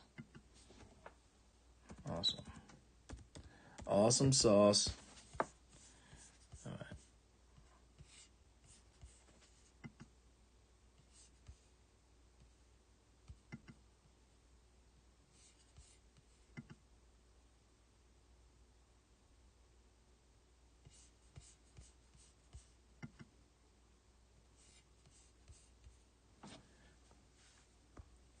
They give me, instead of like the algorithm being like in my vicinity, in my area, it's like all the way on the other side of the United States, man. Like, how's that helping me?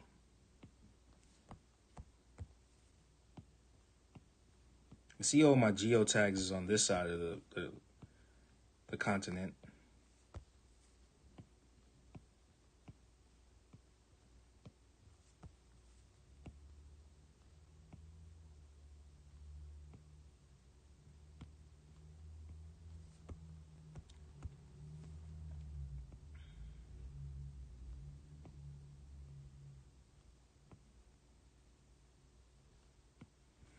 Yeah, I'm gonna start just doing more of these. Kind of like them.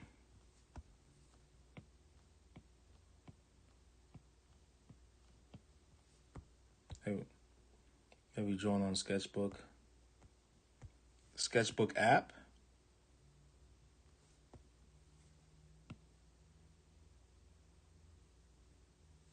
You're talking about the Sketchbook app?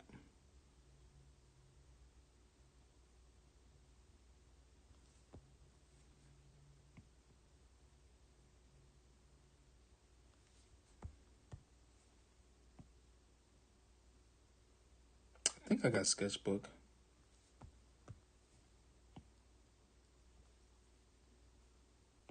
Or Sketchbook, like regular Sketchbook, like pencil and paper.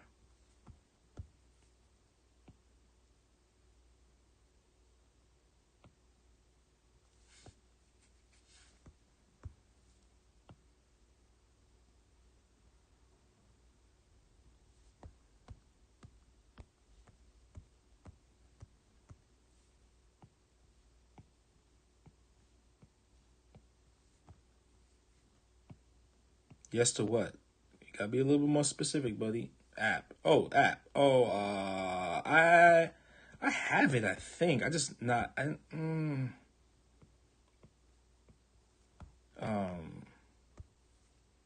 I have it. I just haven't used it. I don't know. Like, is it better than Procreate? Do you feel like it's better than Procreate?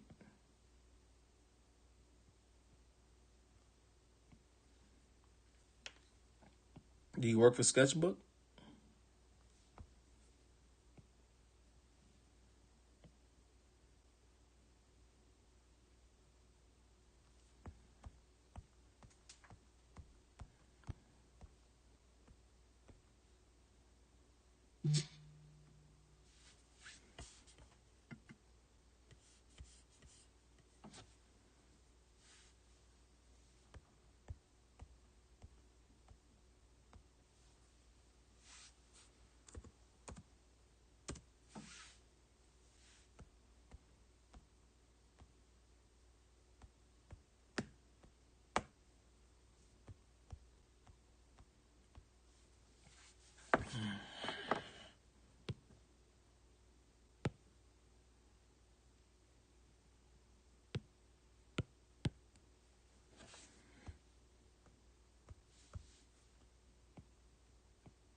Okay. All right. Here we go.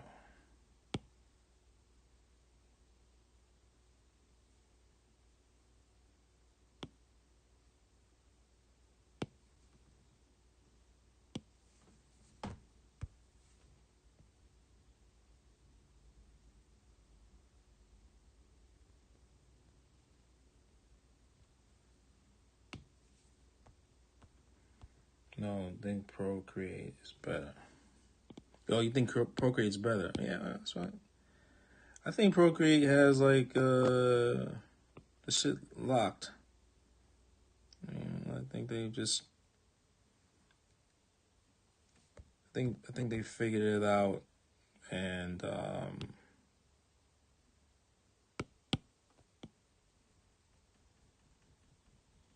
I mean, I'll try anything. You know, I'll try anything that like makes my work more efficient. You know, I'm not afraid to I was for what I saw, but never tried to procreate.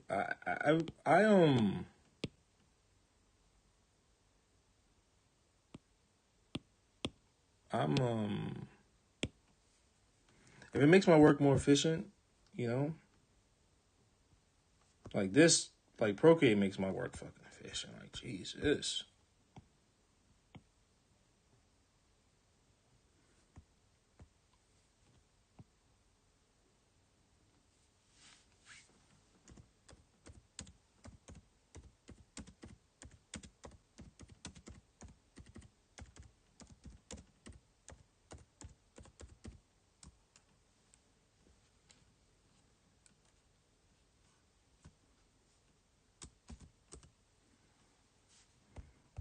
Sorry about that. I saw it, but never tried Procreate.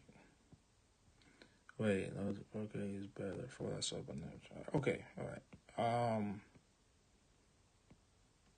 Um, Procreate has made drawing for me for tattoos a lot more easier, right?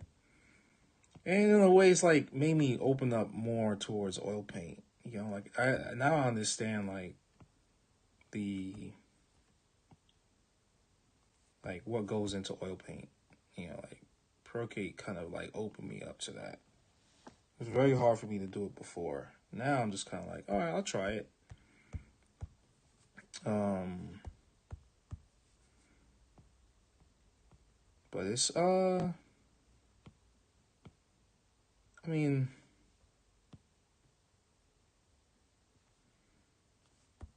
can I? I mean, can it print? Yeah, it just like it's where I am at my work. You know, if there's something better, let me know. I'm not afraid to try anything these days. Okay, there we go. All right.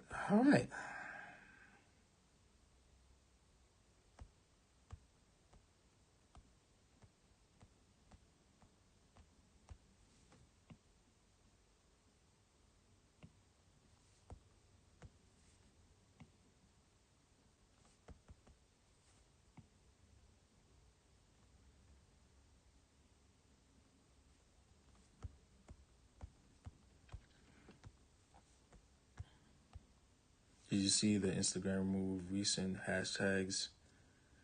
It only shows top accounts and oh shit.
Hi.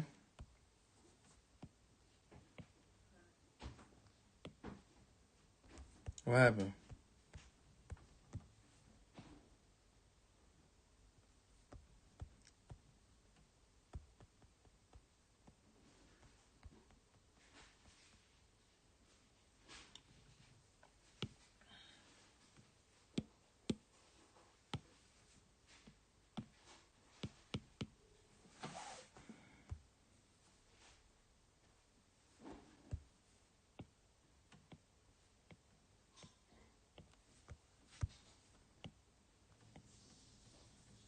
I can't believe how cold it is. In July? Like, this weather is horrible. This weather's trash.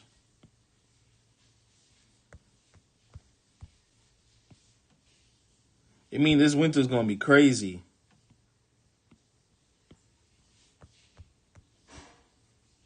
What's that? It means this winter's gonna be crazy.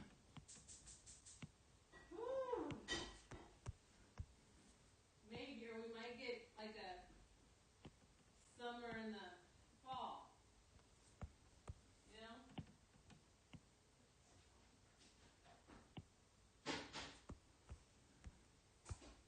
They call it.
Diamond Lady, what up?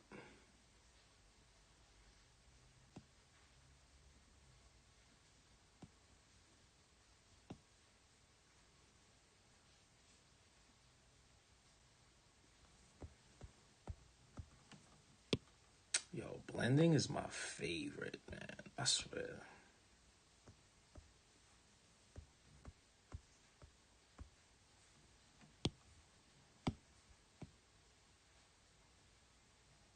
This thing is pure fire.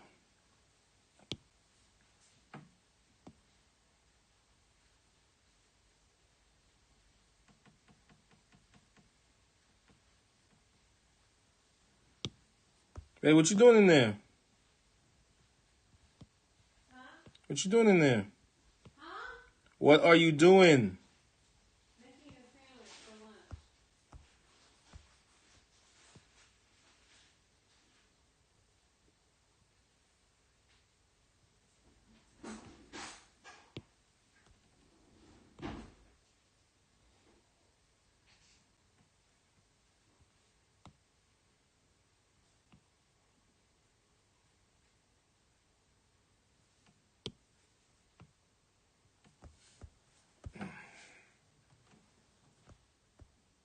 All right, let's.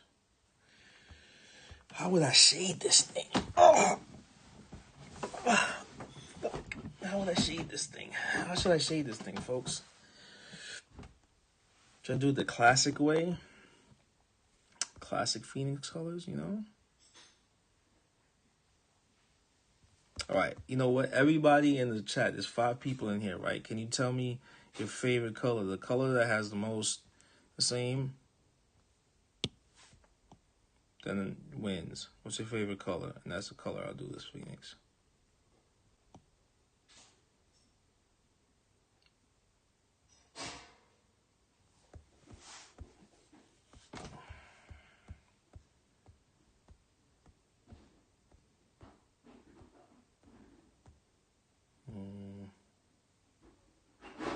Red. Oh, there it goes. Red got one.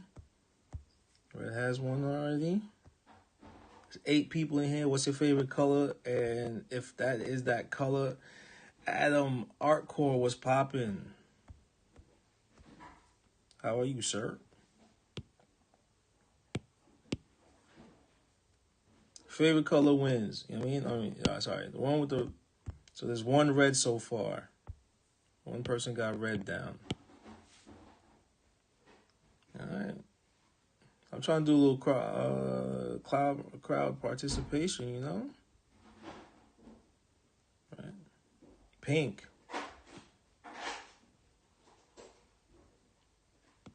Pink is your favorite. All right. Pink is a good one. There's red, one red, one pink. Anybody else got any favorite color?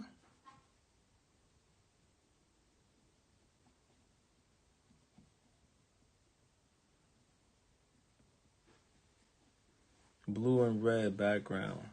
Blue and red background. Let me do a blue and red background. Let me think about that. I know how to do that.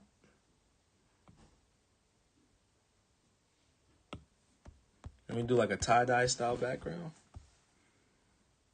All right, you know. Maybe this is going to be a red and pink, you know.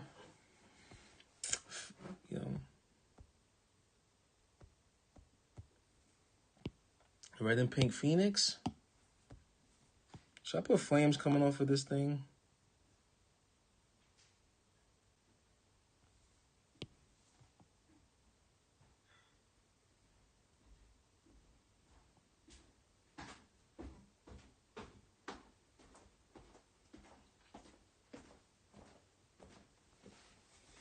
You about to watch something on TV? Mm-mm. Oh.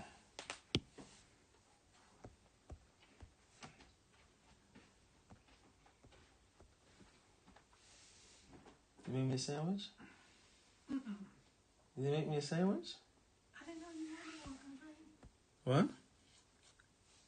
You didn't know what? That you wanted one. You didn't even ask.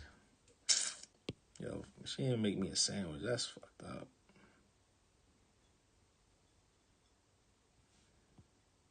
That's messed up, folks. I ain't even make me a sandwich, yo.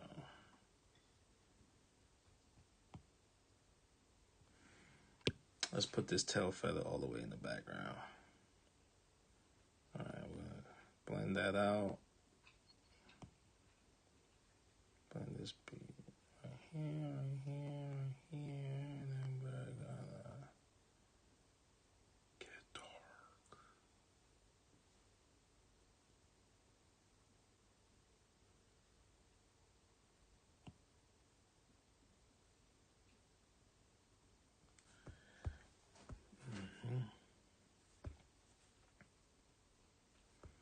Oh my God, that thing smells so good. I'm hungry, yo. Is that the rustic sour? Mm-hmm.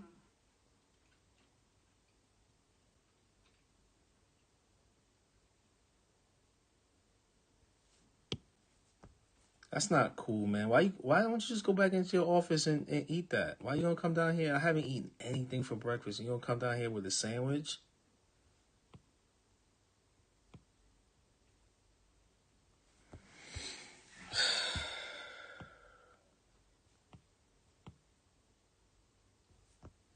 Really? You just gonna come down here with a sandwich?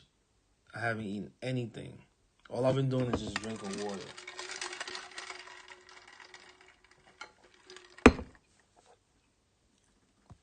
Really?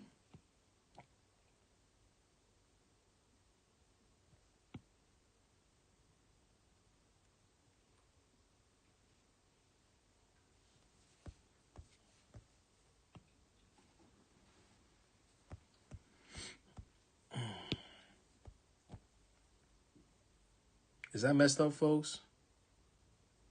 Don't you think that's messed up, folks? I haven't eaten anything.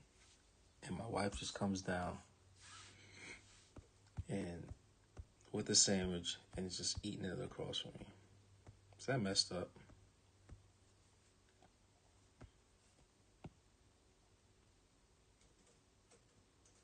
That's violation.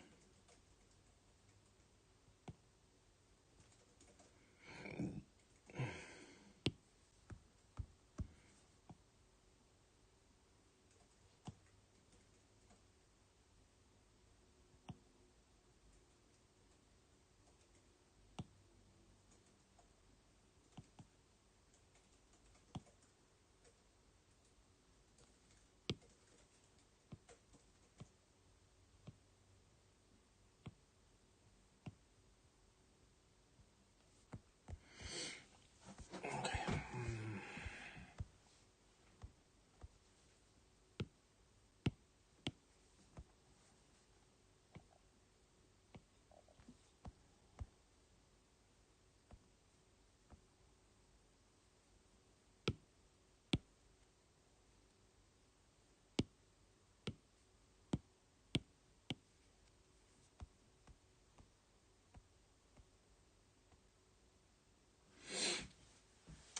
Drawing with the screen in front of me is kind of cool.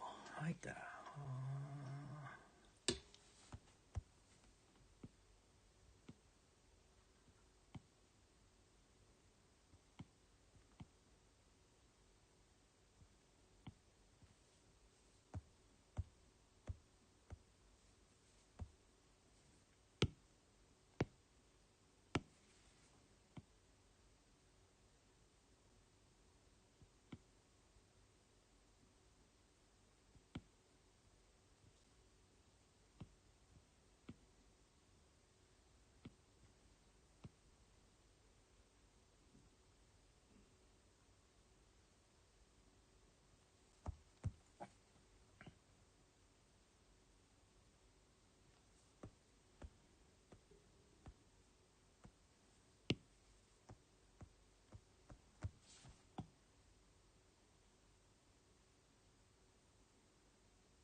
Hmm? No, that was the one I didn't turn on. It came with 3, and I only turned 2 on. You bought 6 cameras?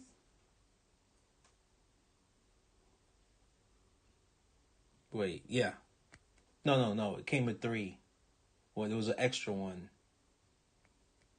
These are old or these are new? Those are new. That's just one that we didn't put on. So I was gonna take that and put it in the front. What happened to the ones that used to be here? I have them at the studio. What happened to your old studio ones? Those are at the studio too. I just didn't. I turned those off. Those are not turned on. The wise ones? Yeah, the wise ones are they're not good. Wise aren't good. I'm telling you.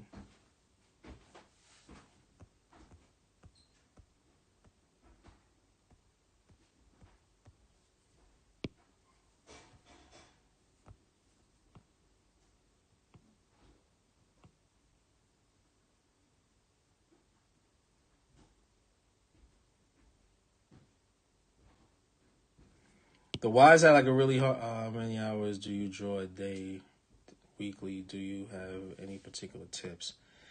I draw like like something like this. This takes more than like one day. I could do it. I do a dragon a day. But I decided to do a phoenix, so I do one drawing a day. Like so I have like a sketch. I have like a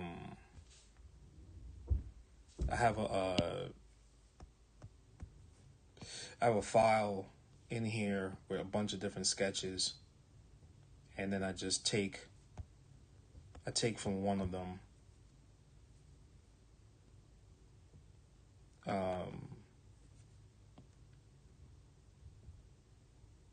And so but this one I was just in particular I was just doing this Phoenix design from yesterday, and then I just decided to outline it today and then color it. But I do a drawing a day. I don't really finish it unless it's a project. I gotta do a hawk but I gotta do a red tail hawk design for a friend of mine. He's opened up a studio up in Napa. So yeah, that's probably gonna be the next live. I'm gonna be painting it though on paper. It whoa, whoa. Um,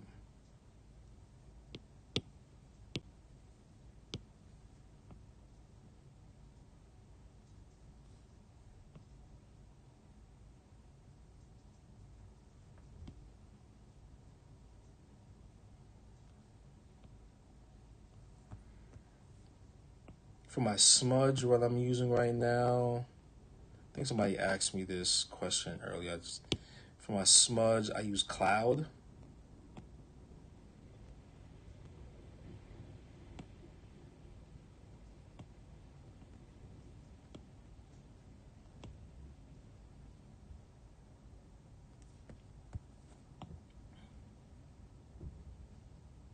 I didn't say what I use for a smudge, but it just popped in. It just came to me to say it. Yeah, I do a drawing a day just to keep it going. If I do a drawing a day, that's 365 days out of the year. I might miss about, I don't know, 5 or 6, maybe 10 days out of the year.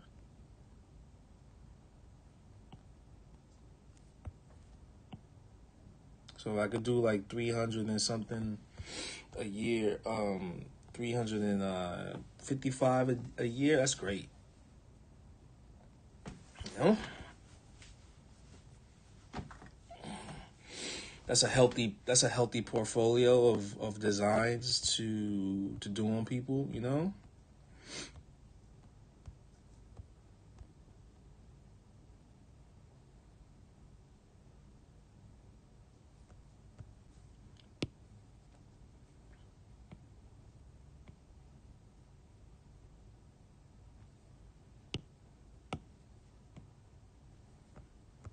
Is that cloud?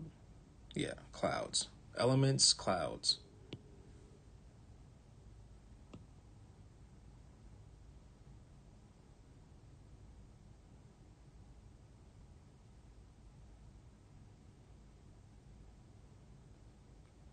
Yeah, I mean, if I don't get to tattoo it, you know, maybe my kids could use it for something in the future, you know? It doesn't go to waste.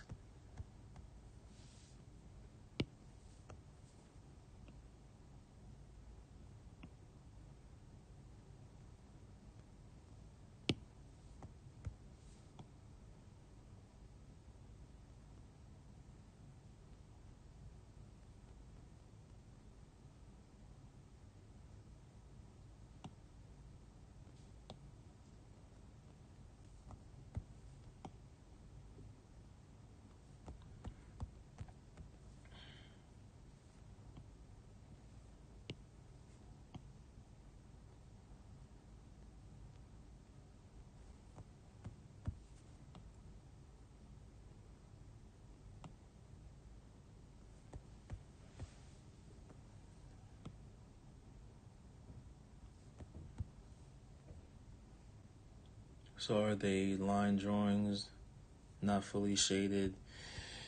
Yeah, I mean, like, here we go. So I can show you right now. Like, that's, I do. So, like, usually when I do a design, like, I do everything. I do a full breakdown, do a line drawing like that, and then I do a full render design, you know? It goes like the black, where all the black goes, that's where all the color goes, you know? For instance, like, you know, I break it down now, I separate it.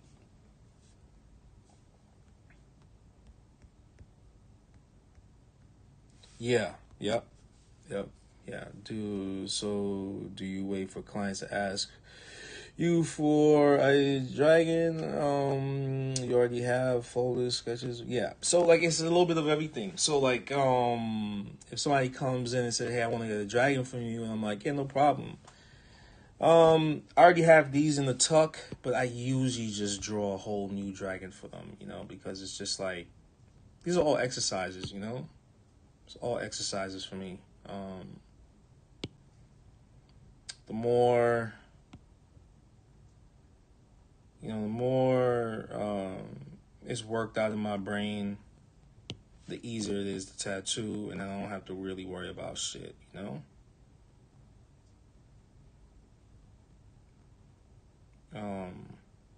And keeps everything fresh. Keeps everything fresh, you know.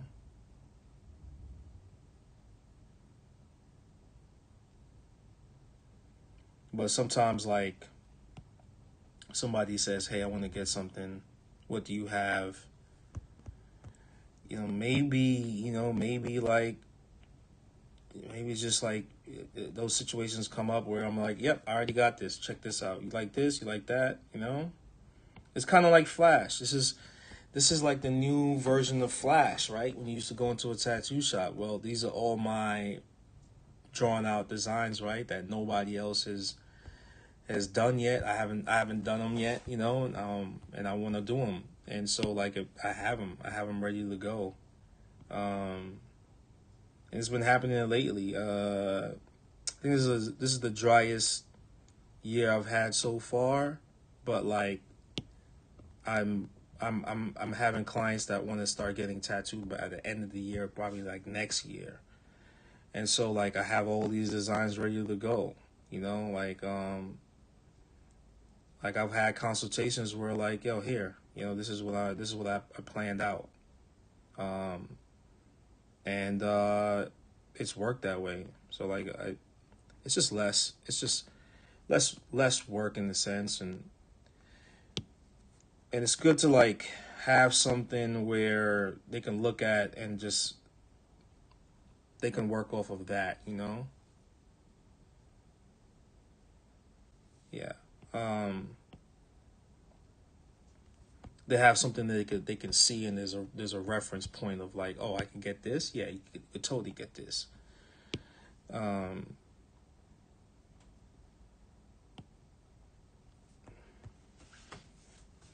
But I'm taking the flash method. You know, I'm taking the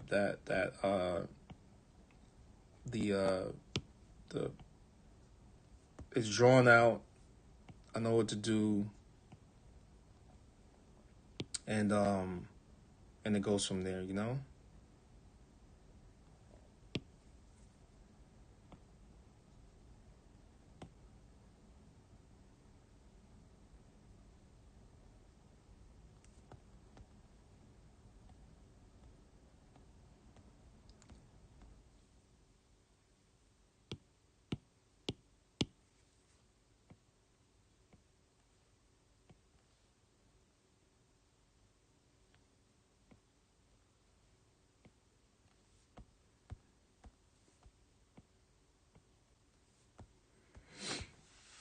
But the majority of the time, I'm always like I find myself drawing it out anyway. You know, I find myself drawing out a brand new design for someone, and they like it. You know, so but that all comes from preparation. You know.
You know, I've been around.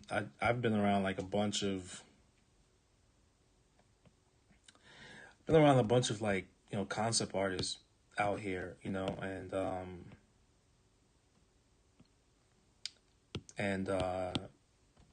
you should see their portfolios. You know, I think there was one concept artist for the Beast Wars, and I don't think he even was commissioned to do the Beast Wars, but that Beast Wars design that he did of Optimus Primus, like the ape version, it was on the internet going around for a while, and I think they found him and were like, oh, let's just have you do the concept since you did these off, and and um and he got the commission to do all the designs for them, and so like it's like stuff like that where like he's the love of doing it got him that gig, and forever that's it. Like he put that time and that little bit of effort to show off his work, and that was it. So like I see a lot of that out here. I see a lot of like I just looked at like digital designs of all these concept artists, and it's just so crazy, so inspiring to see it. And just with tattooing also, I've been to Ed's studio in the city, and that's like so inspiring.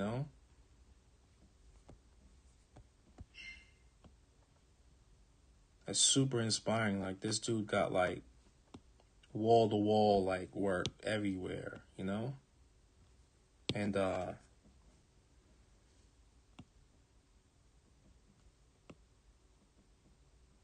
it's like he put the work in. I mean, I don't really paint as much as I should, but I'm doing like more of the digital stuff, and it's because I'm focusing more on tattooing. Oh fuck, I didn't do the fucking back scales right here.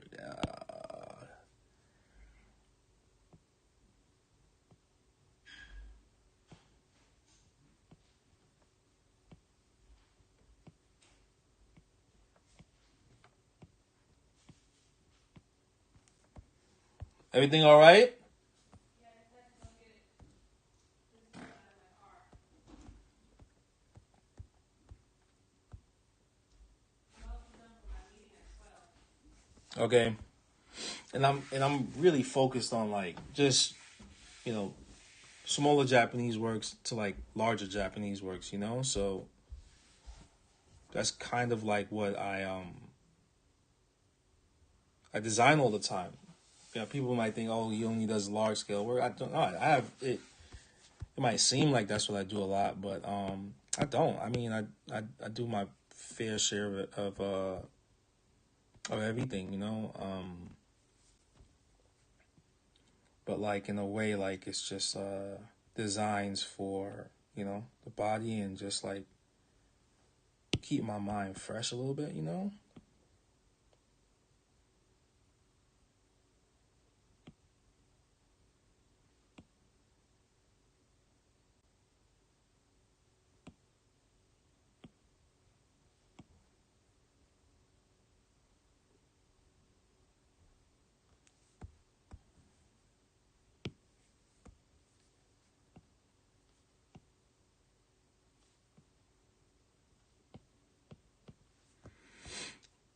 Okay. All right. All right. All right. Here we go.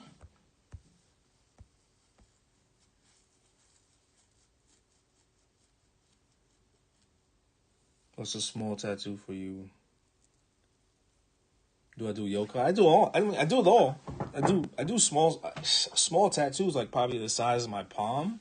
I'll do like a peony, a yokai head, or whatever. It's. I don't know. I don't know, man. I put it out there like I do tattoos, so it's not like I'm a. It's not like what they say on TV. Like, well, tattooers specialize in one thing. And it's just like I might seem like I specialize in one thing, but I do. You know, I'll do like a small tattoo. I'll do a I'll do whatever. You know, the Insta algorithm mostly shows me bodysuits. Yeah, I put that out there a lot, man. I put that out there a lot. You know. But it's somewhat almost unrealistic, you know, like you gotta be able to do smaller stuff, which I do also.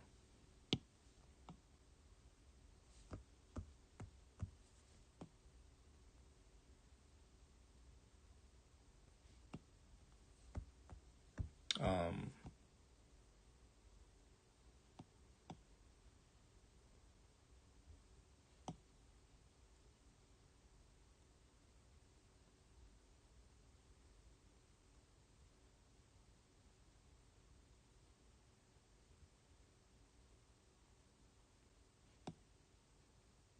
I'll do whatever tattoo. Really, that's the. I saw you doing some black work stuff, kind of like John Dix and Hooper. Love that stuff. I'll do it. You know, I've done them. I've done that black work stuff before. Um, I have a lot of those mosaic stuff, and like there's other stuff I want to do too. You know what it is though? It's just like I people don't ask. You know, people don't ask. There's some weird, wonky, alien type shit I want to start doing too. I'm gonna start posting that too. Like, hey, you want to get something like this? Something nobody's ever really seen before. You know. Um,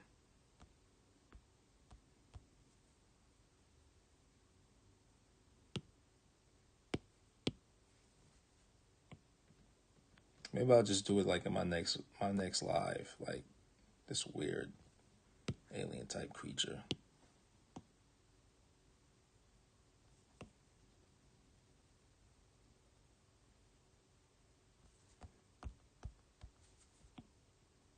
Oh no.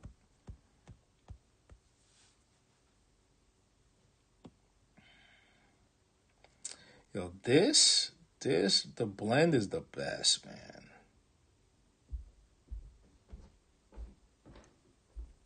Blend is the best.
Red body? Okay, here we go. Red body.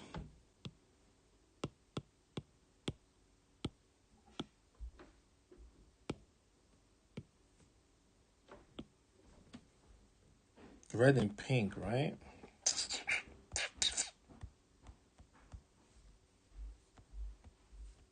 You out?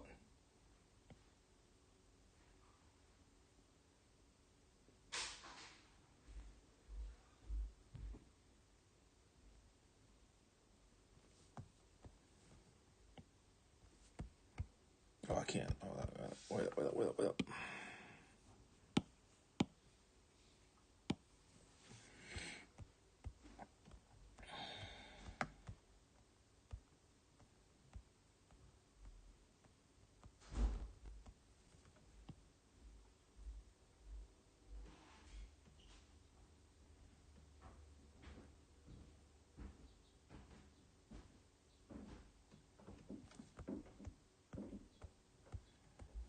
I usually color this shit small.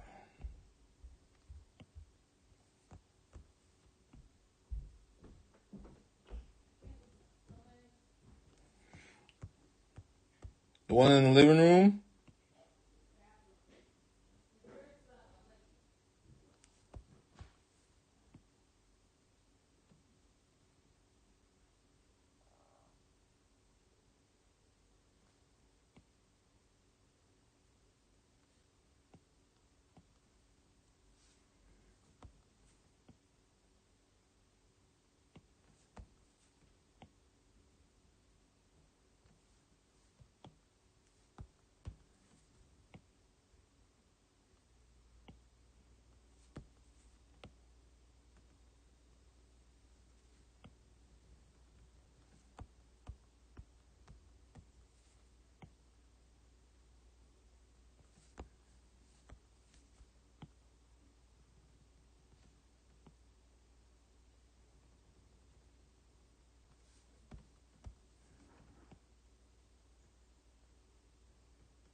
Are cardinals the only red birds? Are they? Oh no, they're the red birds. So I give it like a cardinal look, but we're gonna put some pink in it though. Ooh.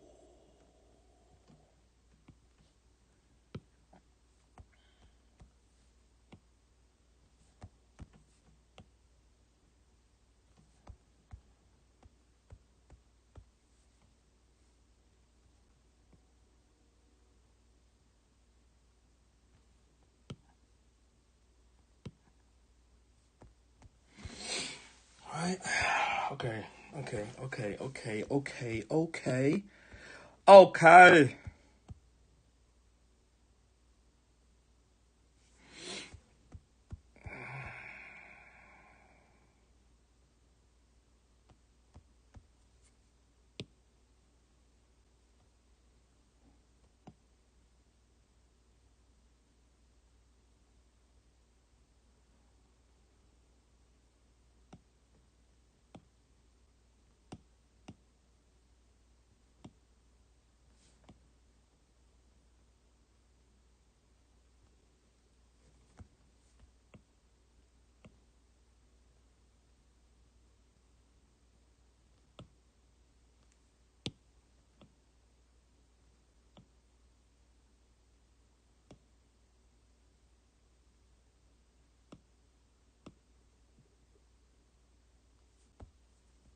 Should I do all the? Let me see something.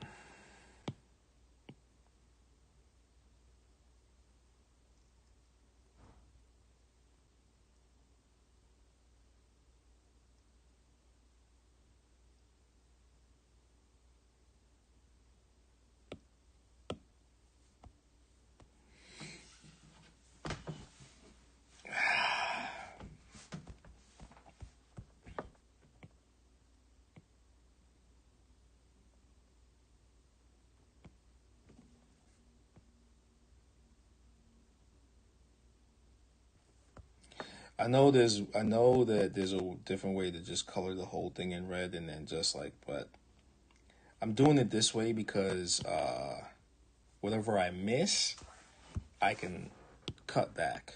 You know, it's just my weird process, my little OCD thingamajig. It's not really OCD, but whatever I miss, I could like come back and hit it and erase what I need to erase, and you know, like.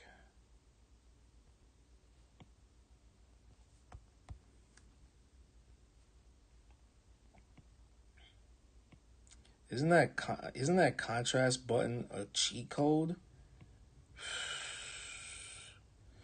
Yo, when I started messing around with that contrast, I was like, oh, look how I can make colors.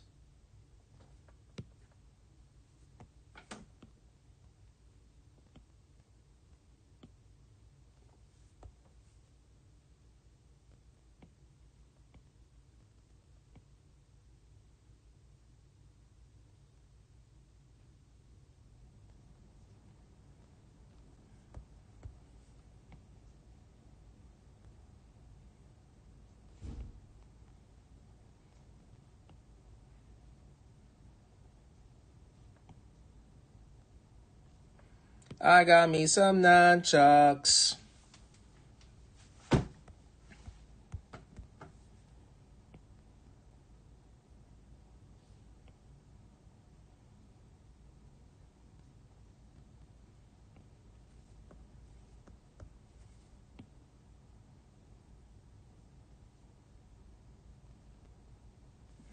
This might take longer. This might be a whole day thing. I know I'm gonna have to recharge my iPad. I got a doctor's appointment at 2.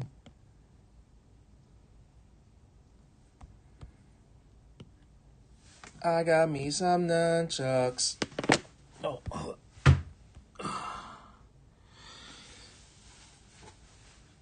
Oh, damn.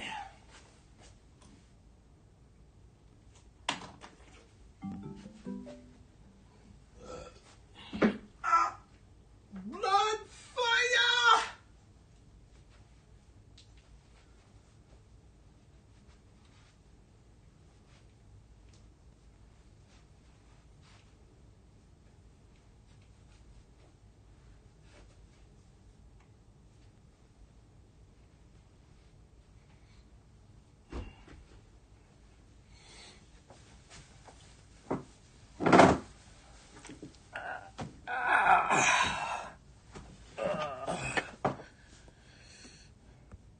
Isn't that contrast button crazy? Like, what? Like, who thought of that? Who thought of that?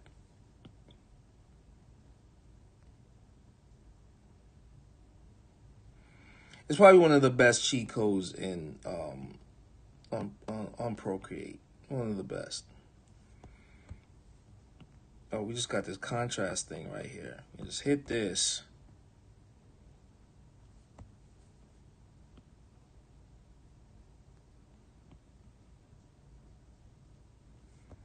Hit this and all your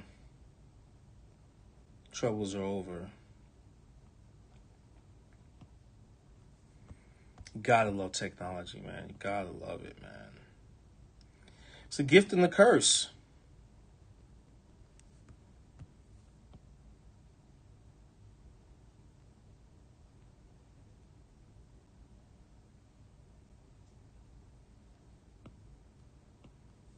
It is the gift and the curse, yo.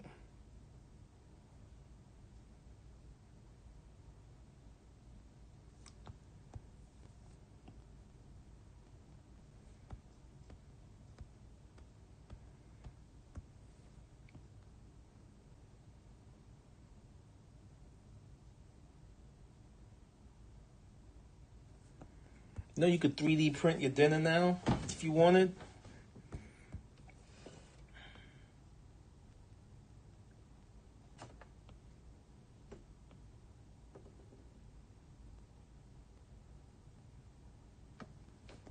There's some people like, what? I mean, 3D print my dinner. Yeah, you can 3D print your dinner if you wanted.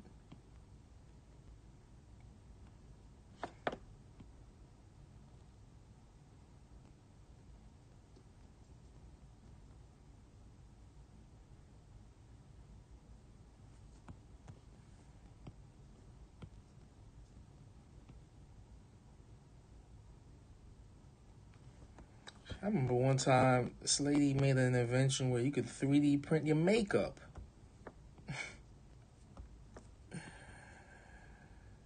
She made it where you could just make anything. Oh, I missed a spot.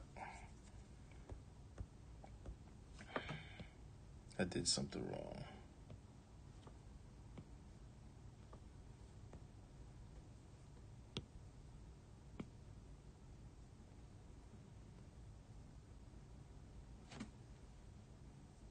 What did I miss?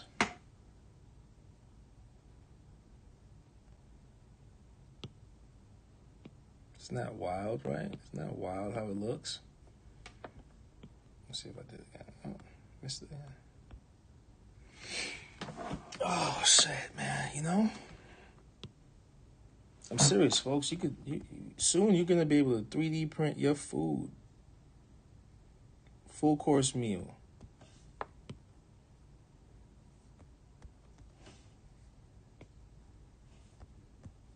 It's coming.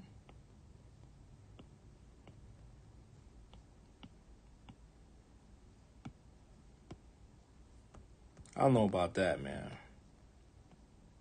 I need to know where my food coming from.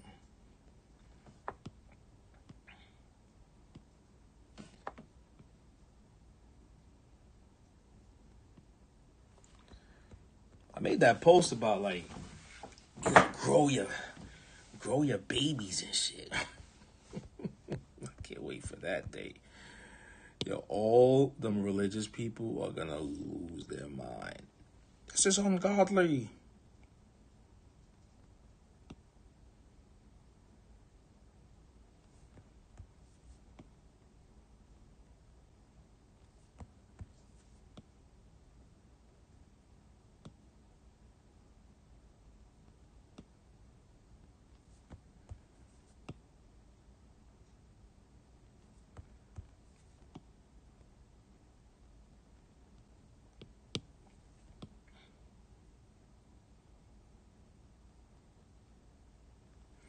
In Japan, you know what's the craziest one I've heard?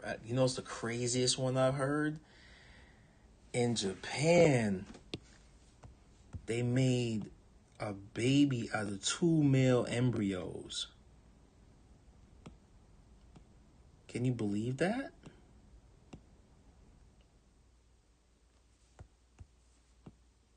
Can you believe that, yo? I'm not lying. Look it up. Look it up. I'm not lying, yo. I'm not lying. Some people were like, what? What do I read? Like I said, I read, yo. I read.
How's that looking so far, folks? How's that looking?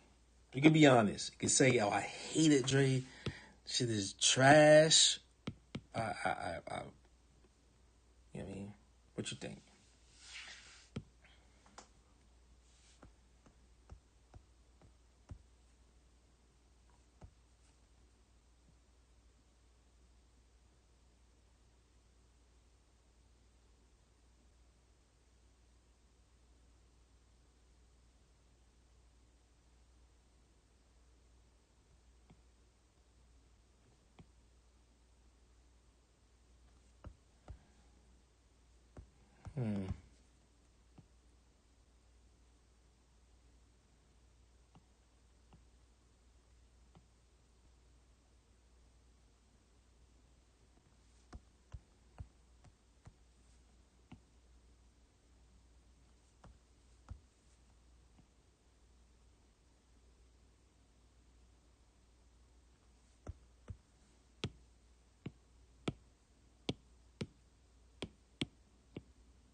I was meaning to do that, but I forgot to do that.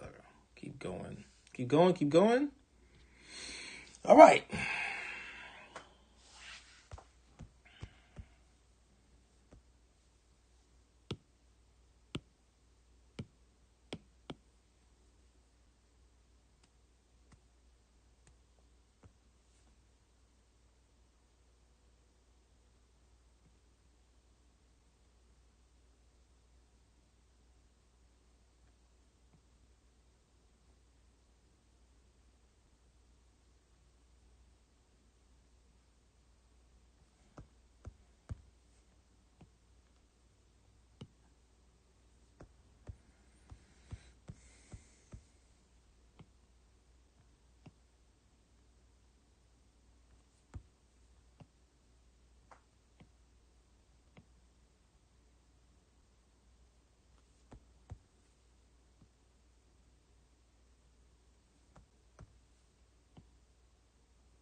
Ah.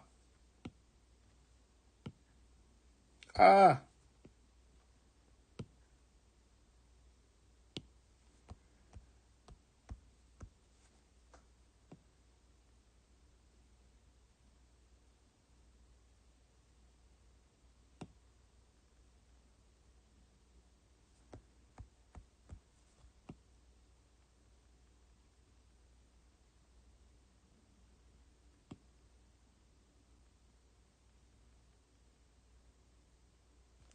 Oh, man. Imagine if you signed up for my Patreon, what I'll show you on that.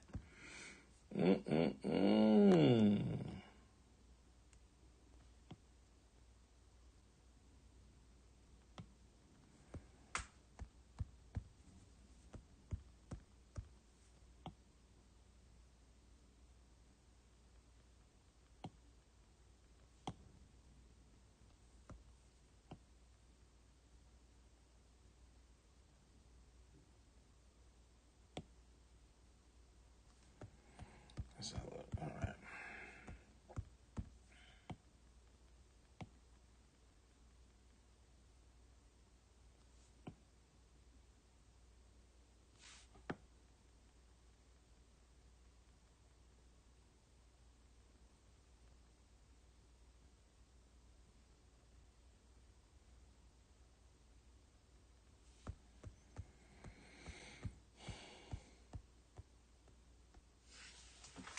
Oh, shit.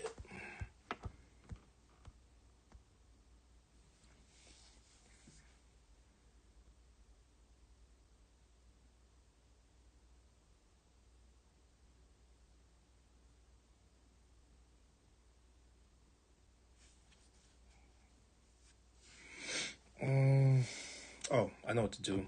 I know what to do. Because ain't nothing to it but to do it.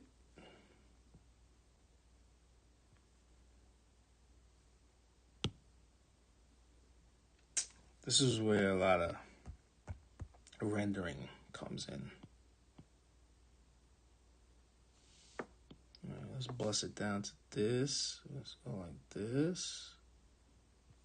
And we're going to do this. right?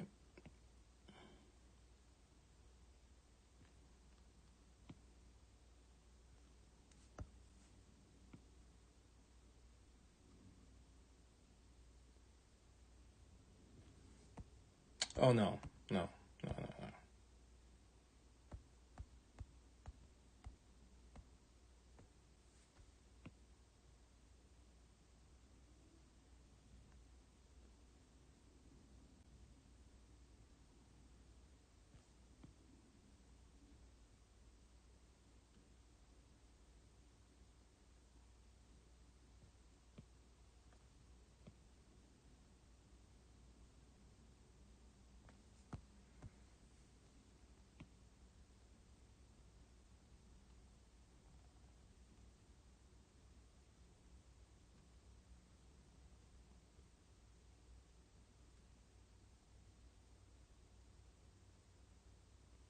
I kind of have to do this part. I know, folks.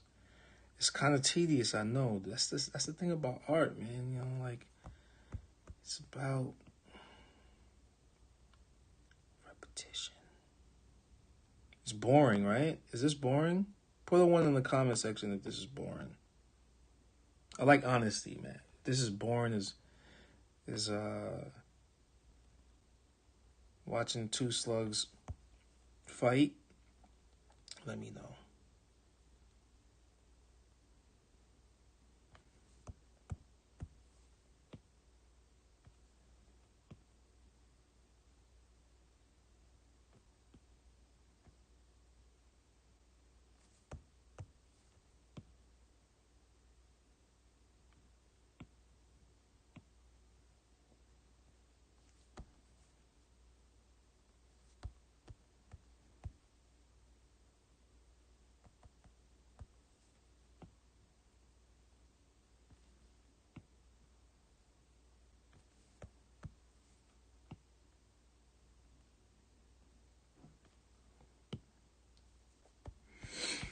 Okay, all right. So we're gonna do this. We're gonna do a little bit of.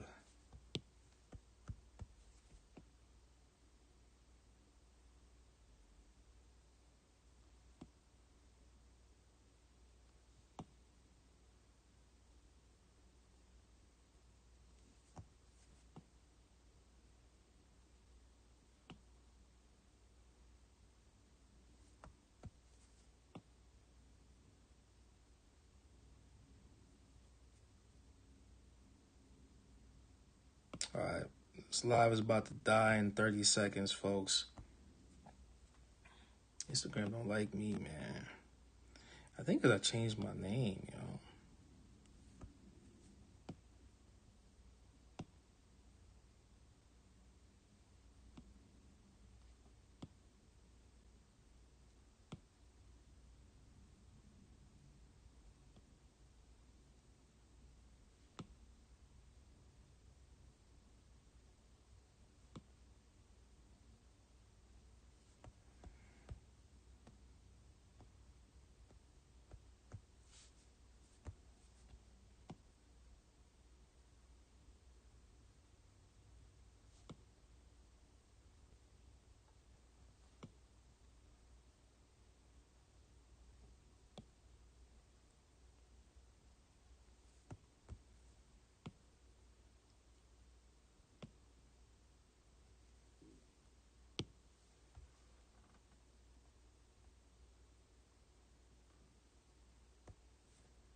Sorry, I ain't got no music playing today.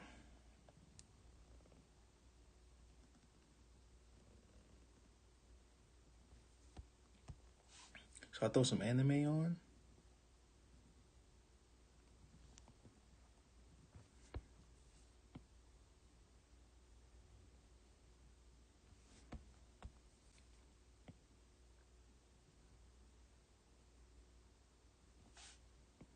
Maybe I throw some. Sorry, not. Maybe I should throw some anime on. I could not pronounce that. I could not get that out. What is up with me? You know, this my brain is like rushing. I got crazy thoughts going on right now.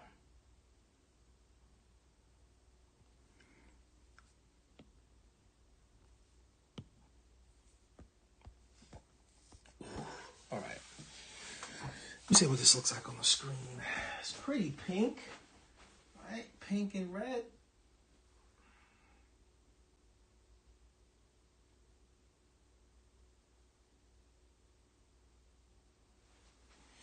Right?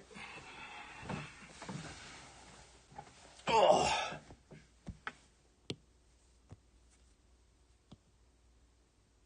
On my iPad, it's not that pink. It is on my TV right now. Or on my I think Apple picks up color different, right? Am I wrong about this, folks? Apple picks up color so different.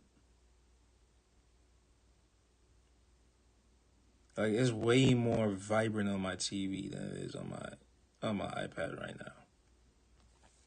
What out there?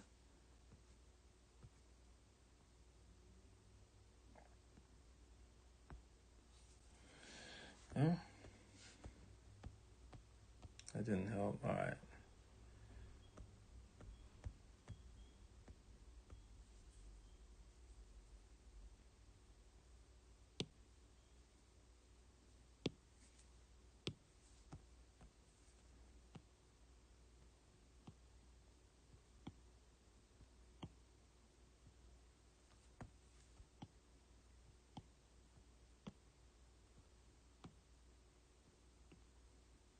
You'll understand why I'm doing this later on. Any questions, folks? Any questions? Who's up in the field, yo? Who's up in here? Hit the like button, man. Really? Like,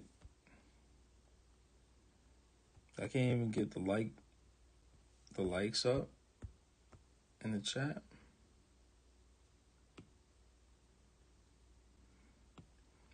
It's like I said, man, I made that joke earlier. Like, it's like poor crowd participation. It's like them people that go to orgies and don't do nothing. They just stand there, taking up space. Like, right?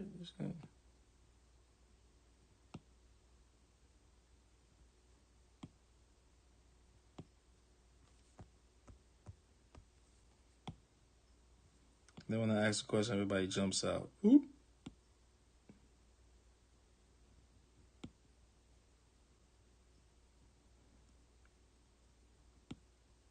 That's why when y'all do y'all feed, I'm just gonna stand there and just not do nothing. I'm just gonna watch.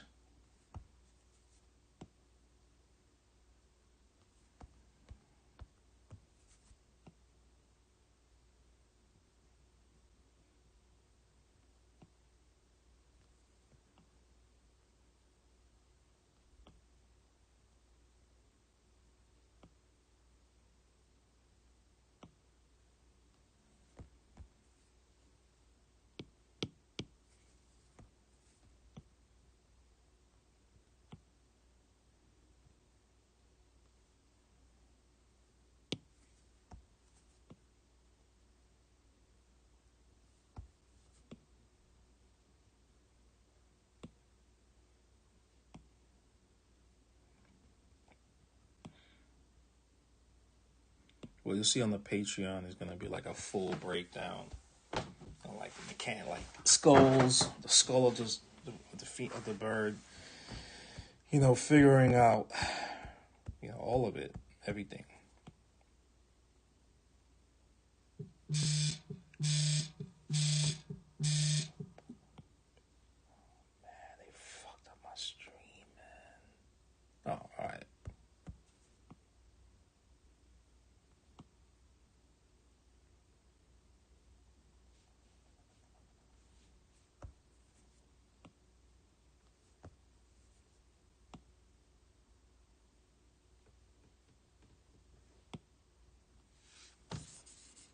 Every time it just kicks me right out of YouTube. Thank you for joining. Omar from NYC. What color will you be using today? What are you thinking? As long as a political as what?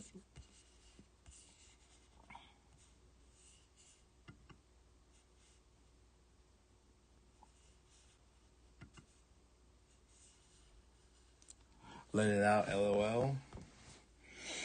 Oh man, the other day I was in it, man. I just saw that whole video of like Biden's son smoking rocks, and then I saw that video of him right on like the next day after like 4th of July, he's doing bumps of coke, and you could just man, if you lived in New York or Miami, you know what somebody looks like on booger sugar. That shit just blatant, like they don't care, man. They don't care, like. And these are the same people that made the laws to lock up a lot of people in the in the 80s and the 90s, in the 2000s, like, and this dude's like, it's like he's like, I ain't gonna do nothing. He's the illest president because he's like, you ain't gonna do nothing. What? My son smokes crack. What? So what? What? Like, yo. Meanwhile, motherfuckers is worrying about Usher serenading fucking Kiki Palmer. Like, niggas' priorities is all fucked up, man.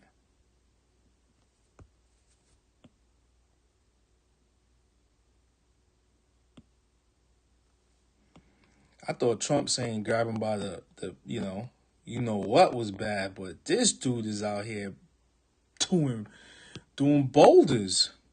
I don't know.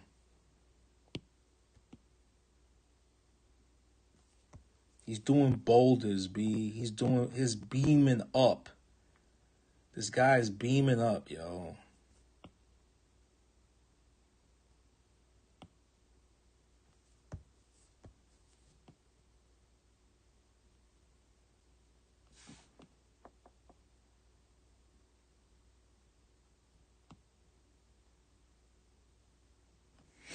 That's just me. What are you thinking? As long as it's, man, political, let it all out. But anyway, that was from a YouTube question, folks, on Instagram.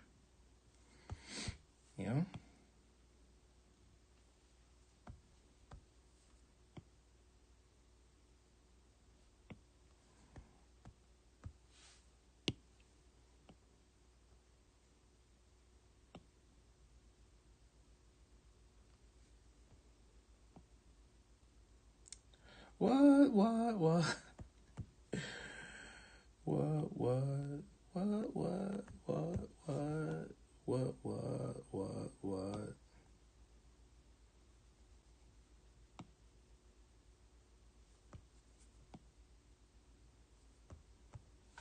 This nigga's son's a crackhead, B.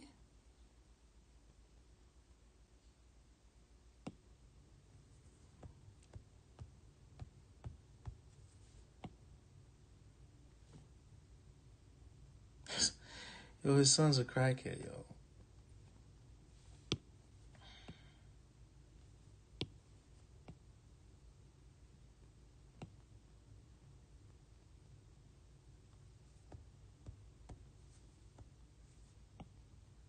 That doesn't scare people. I guess I'm still traumatized by the 80s. I know what, like, man, I don't know. I guess I got PTSD from the 80s and the 90s, man. I got PTSD and shit. So I look at it totally different. Excuse me, you know what I'm saying? I look at it totally different, I look at it totally different, B.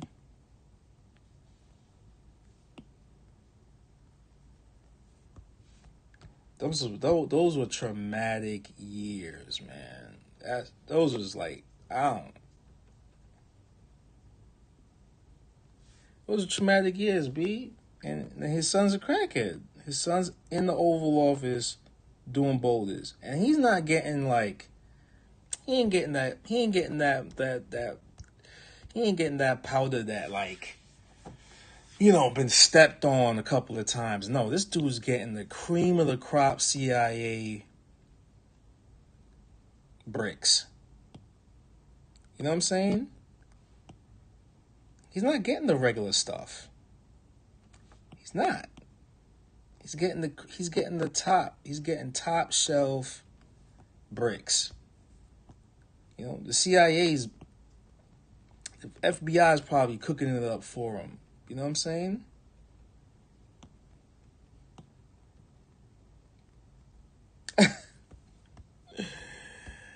Yo, if I see another celebrity get dragged after this, I know for a fact. I know you gotta say something's not right.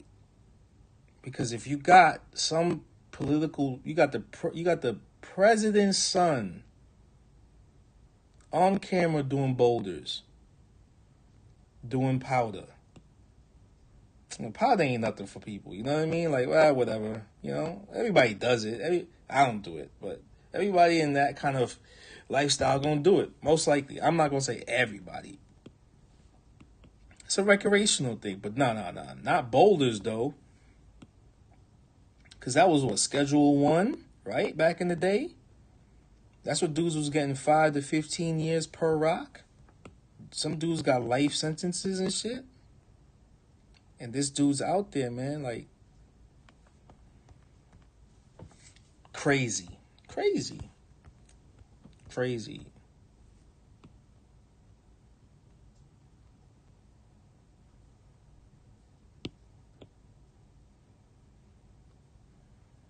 Old man Biden working his whole life locking away minority figures. Meanwhile, his son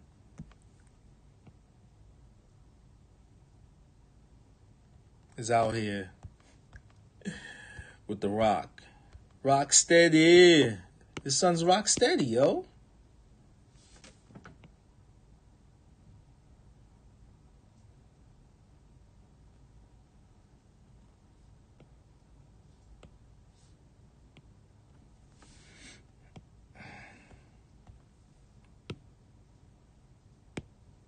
Yeah, I know it's not really important, yo. I should get over it. I can't. I'm sorry. I can't get over it, B. I ain't gonna get over that shit. I saw way too many cool people lose their lives on some, what it was too, lose their lives on mistaken identity. That was the crazy shit. There were dudes I knew getting locked up because they look like someone. I personally knew people that got shot and killed because they look like someone. Oh, you can't be in this neighborhood. Yo, you look like this dude. And homeboy's pleading, nah, that's not me.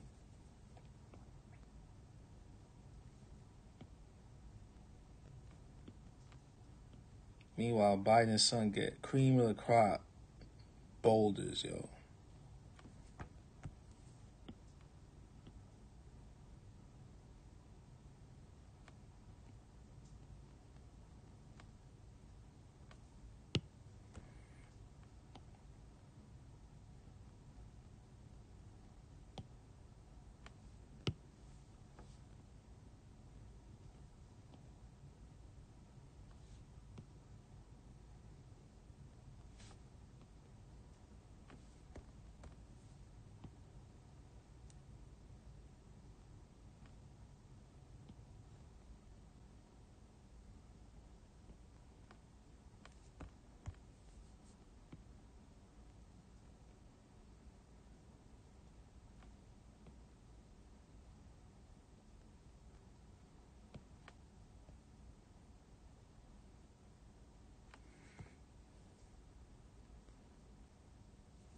You're late to this Phoenix.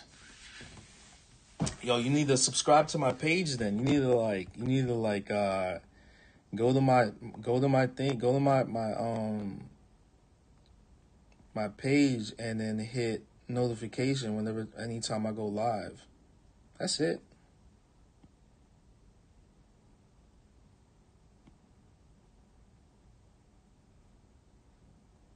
It's the best thing I could do. You know. I do that. I do that for all the artists I follow. Like whenever they post something, you know, like animators, painters, I'm quick to like it. You know.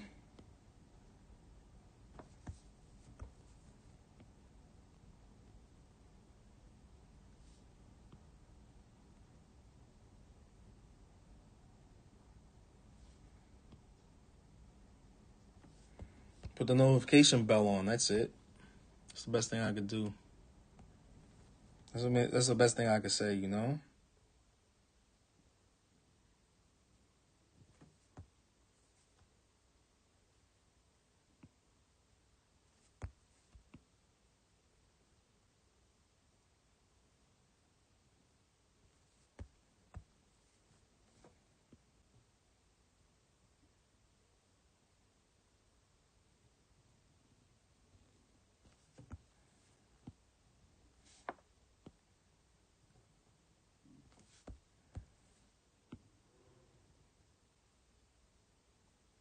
You know, the real question is like, who's his supplier? Who's Hunter's supplier? Where's he getting it from?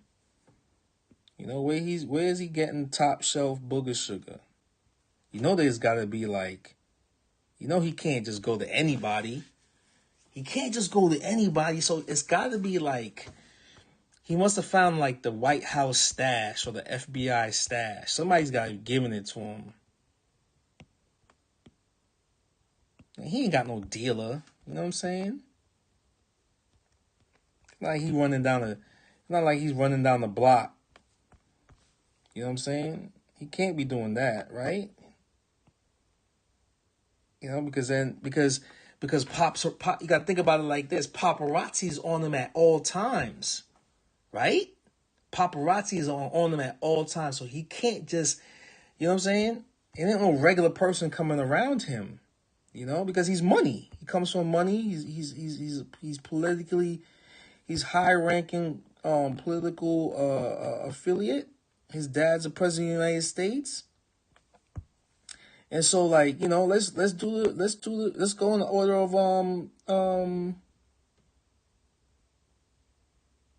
what's the word? What's that? Let's think about it. You know, process of elimination. Let's do that. Let's do process of elimination. You know, like, you just can't get around a person like Hunter, right? You gotta be politically connected or a straight up millionaire, multi-millionaire. And even then it's just like, still like I'm politically connected. My daddy's the president of the United States. I got Secret Service watching me all the time. So now as process of elimination is, he's getting that given to him, right? Who's giving it to him? Right? Unless he found the stash. He found the stash, B. That's what it is. That's what the cops do. The cops go like this.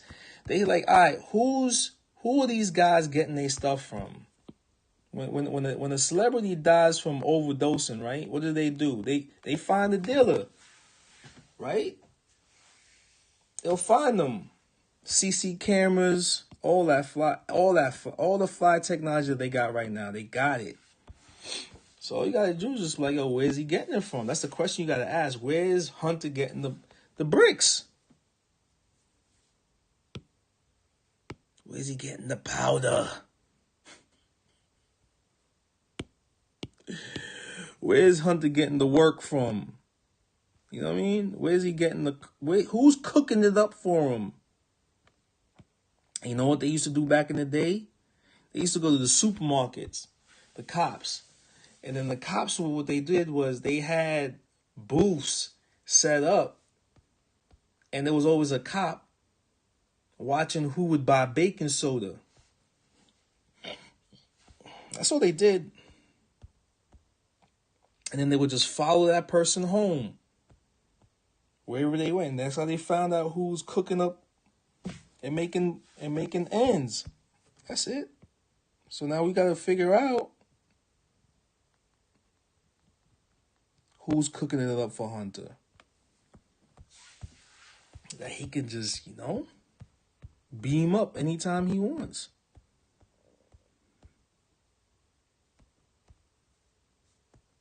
He looked like he was going through it in that video.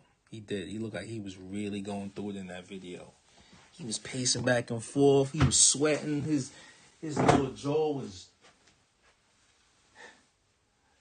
His little jaw was doing all type of movement.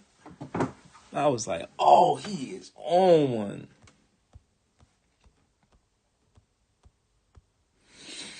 Okay, all right. So now we let's go with another layer.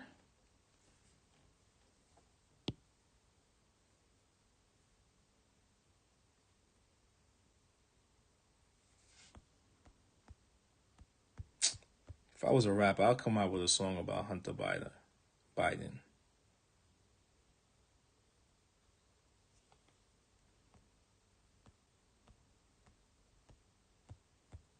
I would.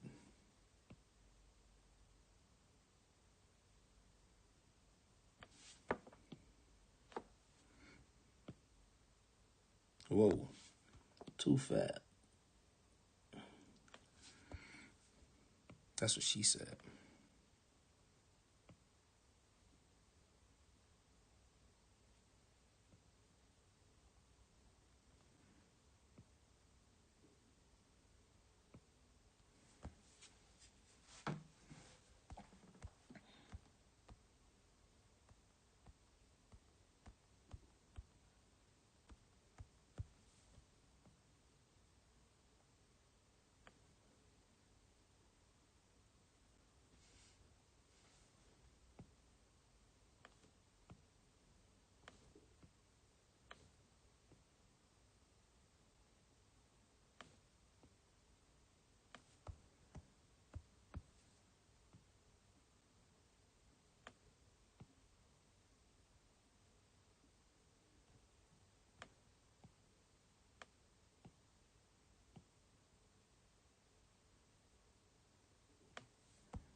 Okay, I'm gonna do. Let's just go with red body.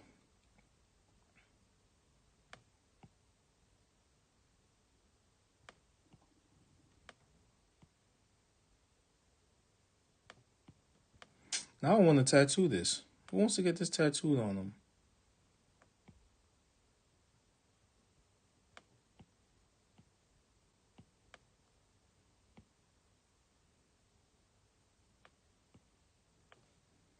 DM me right now if you want to get this tattooed.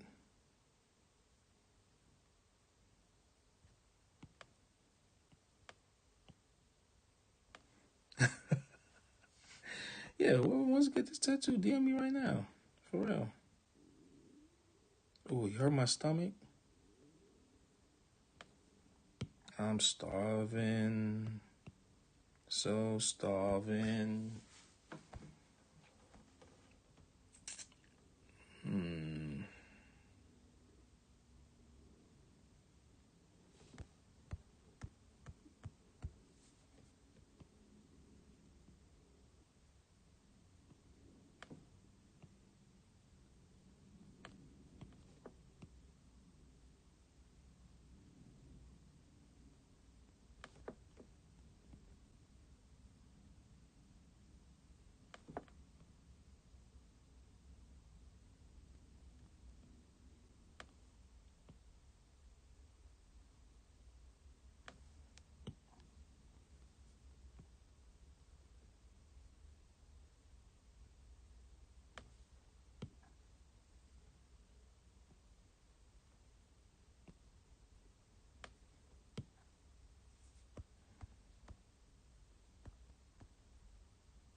I got mad layers. Oh, it's just layers of red. Red and pink. Let me see how it looks on the screen one more time.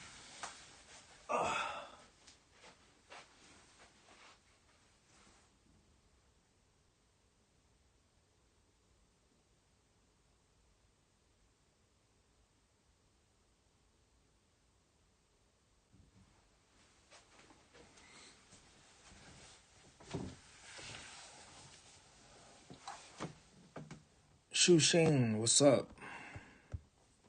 How are you, sir? I like that, man. You came in, said hello. That's so nice, dude. Hello back. How are you? How's your day, man? Good manners, Brian. Good manners.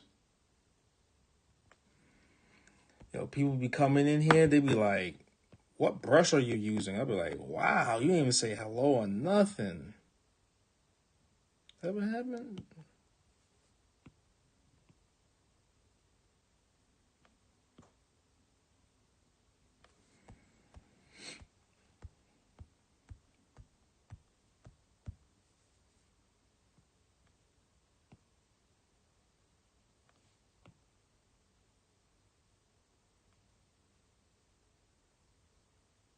So I respect people that come into a room and say hello. You know, it tells you a lot about them, man. You know? It says a lot, man. Can you imagine, like, people that just come, you know, like, imagine that person like that just come to your house, they just go right to your fridge, don't even wash their hands or nothing. You're like, damn, bro, really? She was saying so. Thank you for saying hello, man. Appreciate you.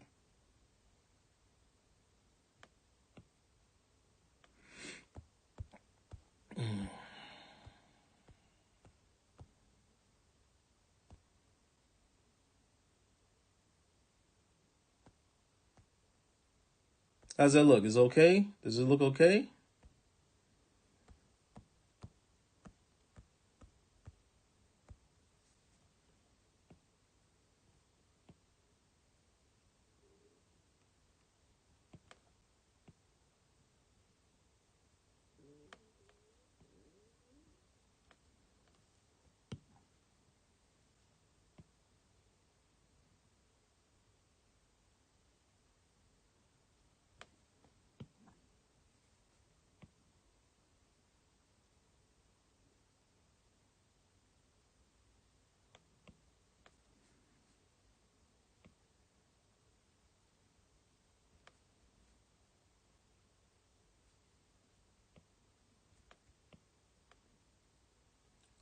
Della Portilla, thank you.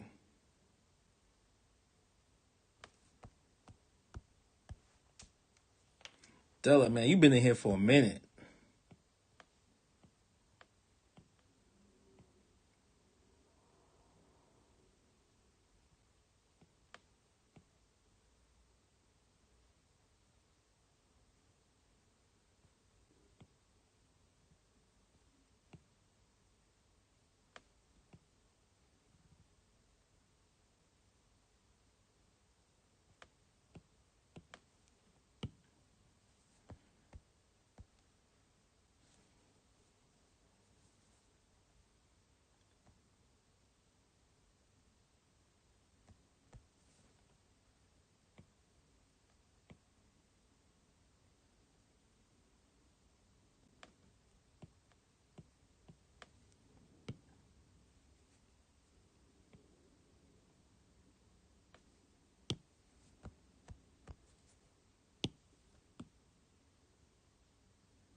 See what I'm saying? See what I'm saying, bro? Like, oh man, like word, bro. Just word, bro. Like,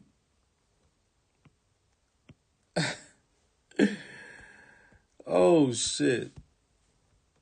This is what I'm talking about, man. This is what I'm talking about.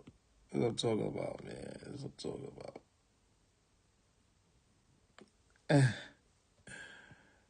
Thank God I recorded this. What's my man's name right here? Out out resource. This is Studio Pen. Like I said, man, just came in the room, no hello, no nothing.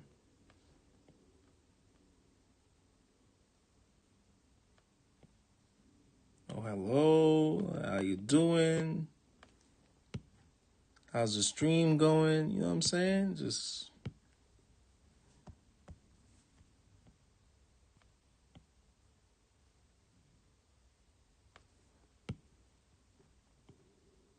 I'm not making this shit up, man. I'm not making this shit up. I'm just showing you how. I'm just saying how it is, B.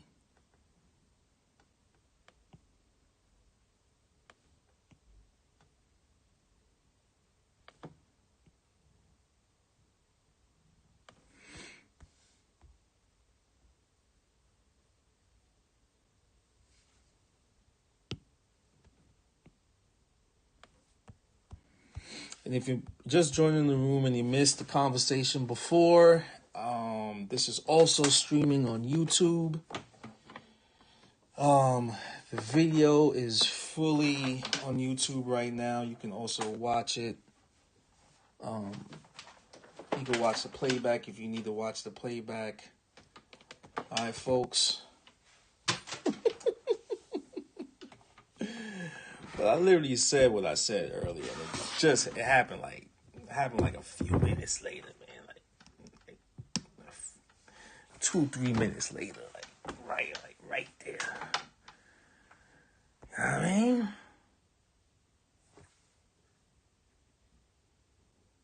Oh, what's that? Hello. You know what I'm saying?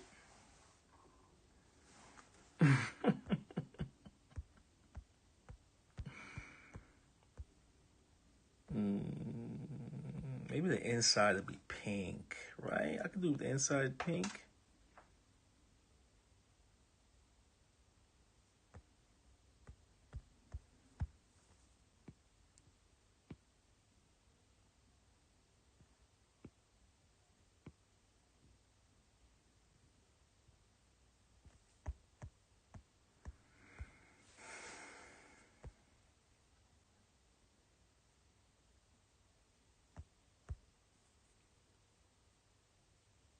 Oh, you know what? Let's give this part a little bit of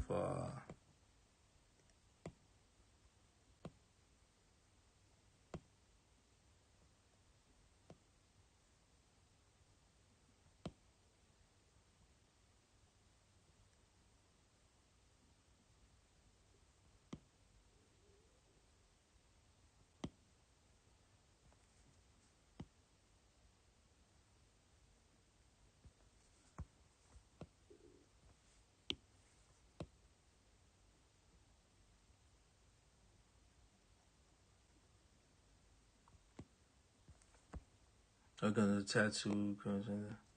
Are you going to any tattoo conventions or expos? Yes, I am. I will be in Winnipeg next month. Winnipeg, Canada. Where are you located? If you say Bay Area, I'm gonna laugh because I'm like, yo, I'm in the Bay right now. You come get tattooed.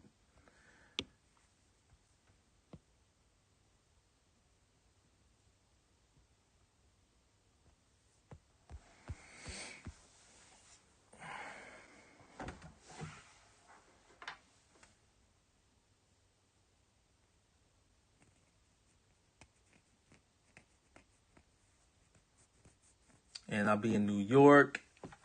I'll be in New York. Oh, you live in Texas? Where in Texas?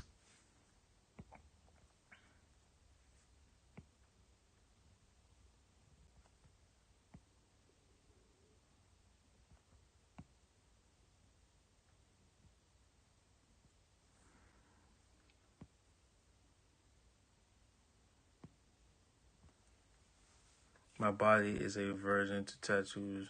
I just love your work. DFW? Where's DFW? Dallas Fort Worth? Is that what that is?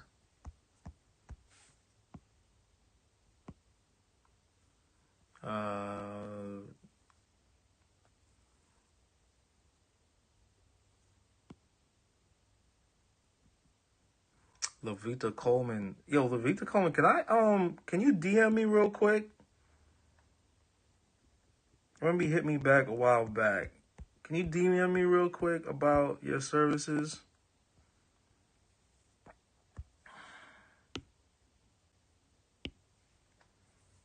Oh, in Dallas? I mean, if you're in Dallas, shit. Alright, I have family in Dallas. That's dope. So I'll be out there soon. I gotta visit my cousin.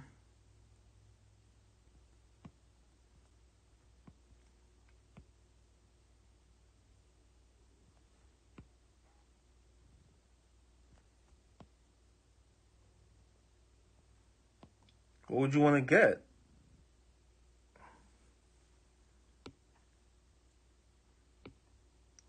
You know what I tell people? Some of my tattoos can be intricate. Like, and I have like this printer that I love to use because it prints out the whole thing super huge. It's gonna be big.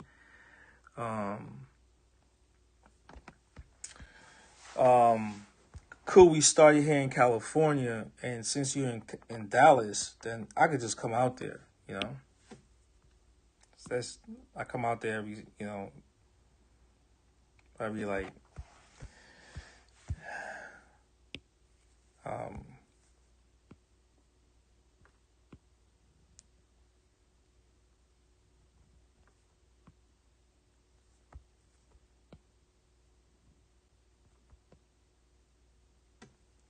yeah, get tattooed, yo.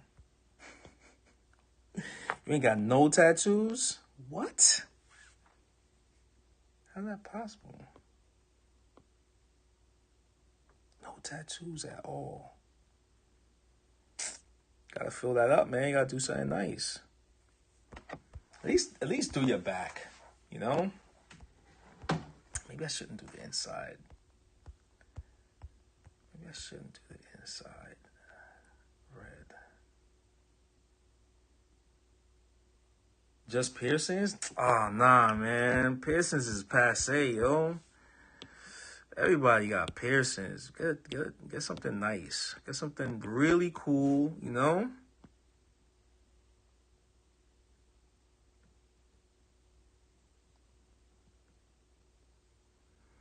Come out here, start it, you know, like I'll line the whole thing out, and then I'll come out to like Dallas, and then I'll work on it. Just do it all black and gray. Don't get any color. Just do all black and gray.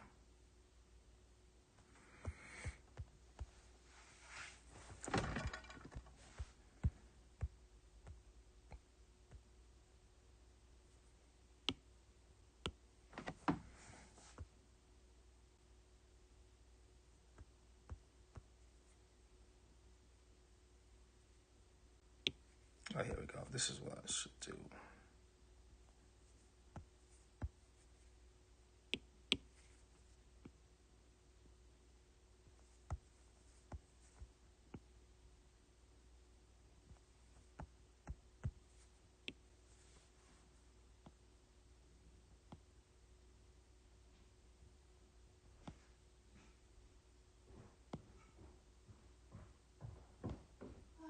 Okay, I'm done. Babe? Mm-hmm. Babe. Yeah?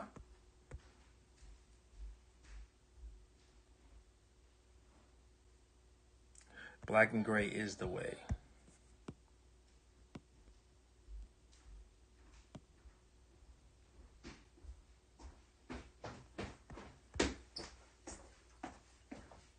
Yeah. What you doing? I just finished my meeting. Yeah.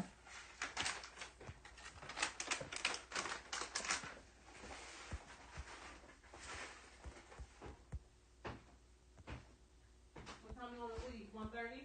Yeah. Oh, all right, folks. I'm gonna finish up this wing right here and be out. I got a doctor's appointment.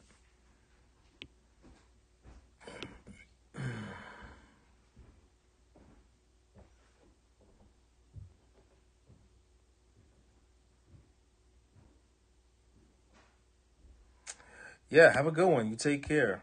It was good chatting to you. Chatting with you.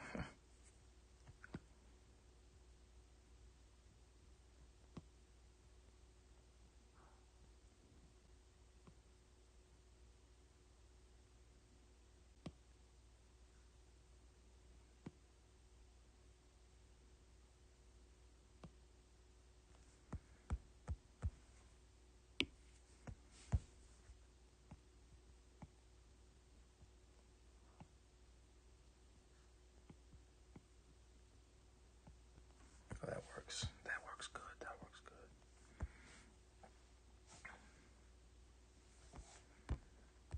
Texas in the house, man. I like Texas a lot, man. Texas is dope.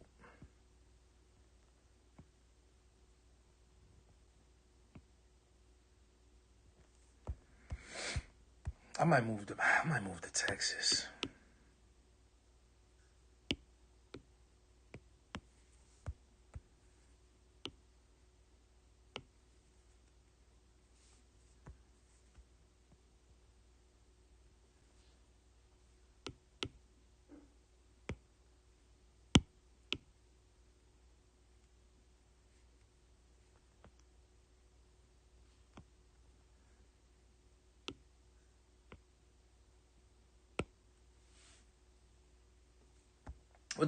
So 7 people up in here. Can I get 7? If it looks good, what do you think? What do you think, folks? How does it look? Looks okay? Pink and red Phoenix. I might do the tail feathers yellow. Like maybe go from red to yellow, you know? Just straight yellow. Yeah, I think that would look good. Just yellow, and yeah, yellow.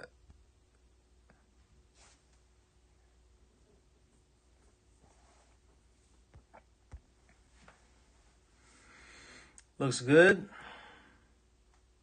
Thank you. Appreciate you. This is fun, man. This is really fun. I don't really.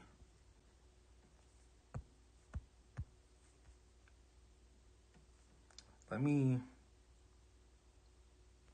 just do this real quick. Yeah, I'll just cut back on the.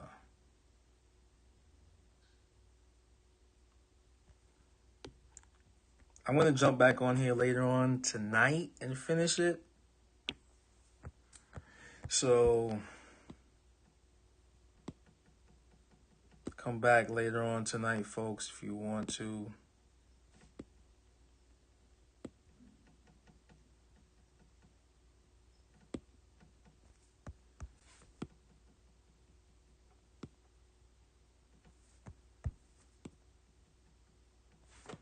Yo, the blender, oh man. It's this. This is what makes it, man. And you can the thumb, that little finger right here, this little finger right here, folks, that little thing is icing on the cake. On God, as they say. On God, it is the best.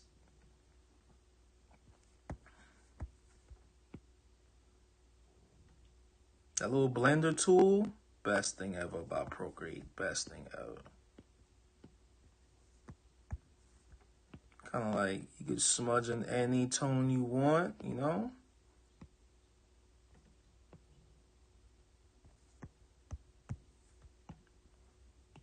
I think everything about Procreate is just spot on.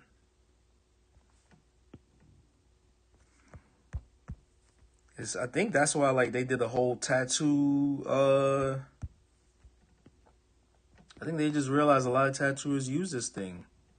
You know, they made a tattoo kit, but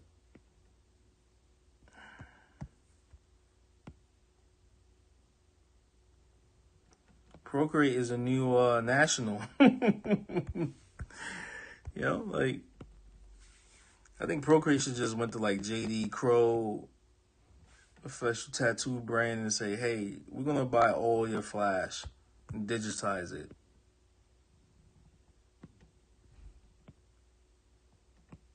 It's kind of like where things are going right now. You know, like as an artist, you can just do that. You just draw a bunch of your stuff and just put your own book out. Put your own book out.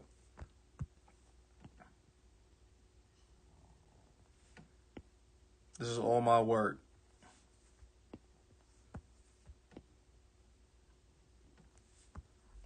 And it's there. I mean, I've done one book already. I've done one digital book. Yeah, I like that. See, that's cool. I like that.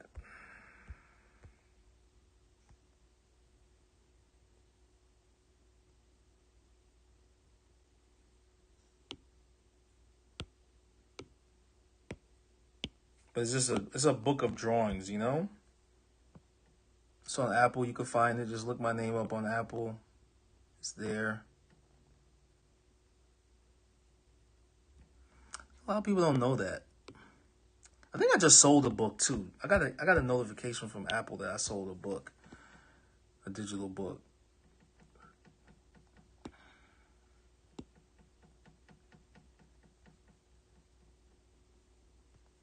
Oh, low power. Okay, folks, I'm gonna hop off this.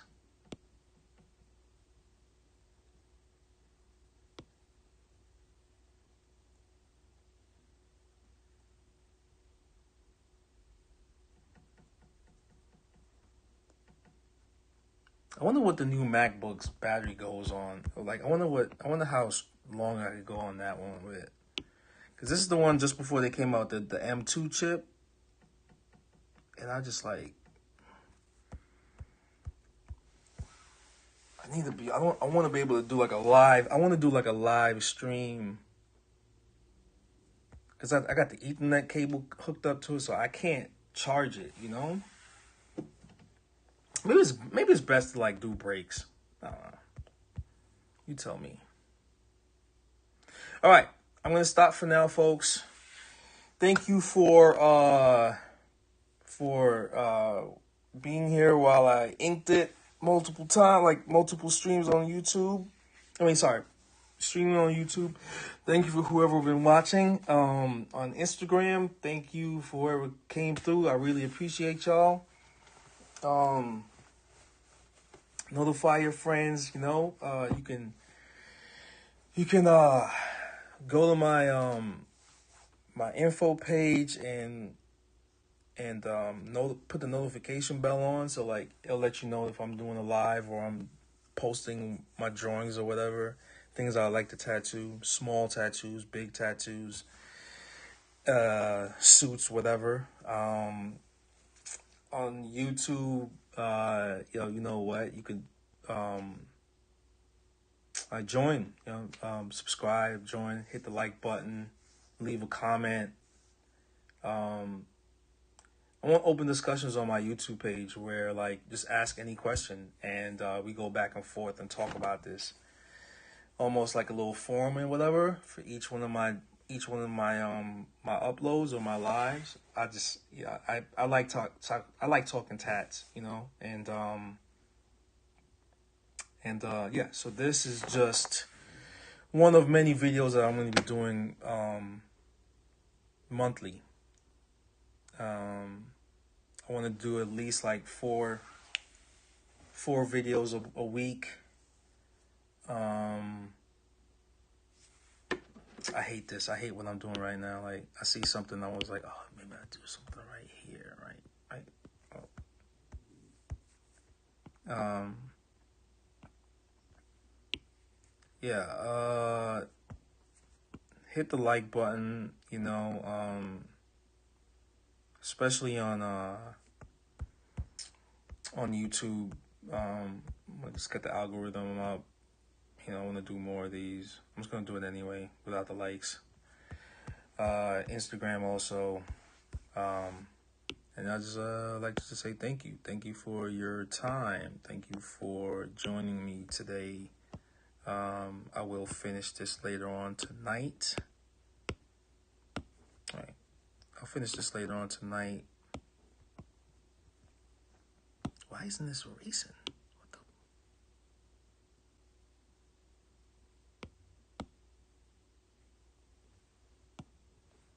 Oh, there we go.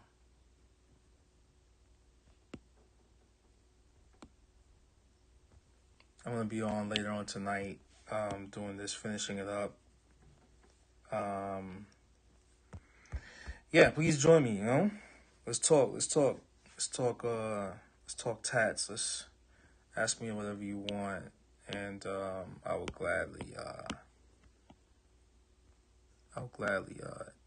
answer what I can, you know, what I know.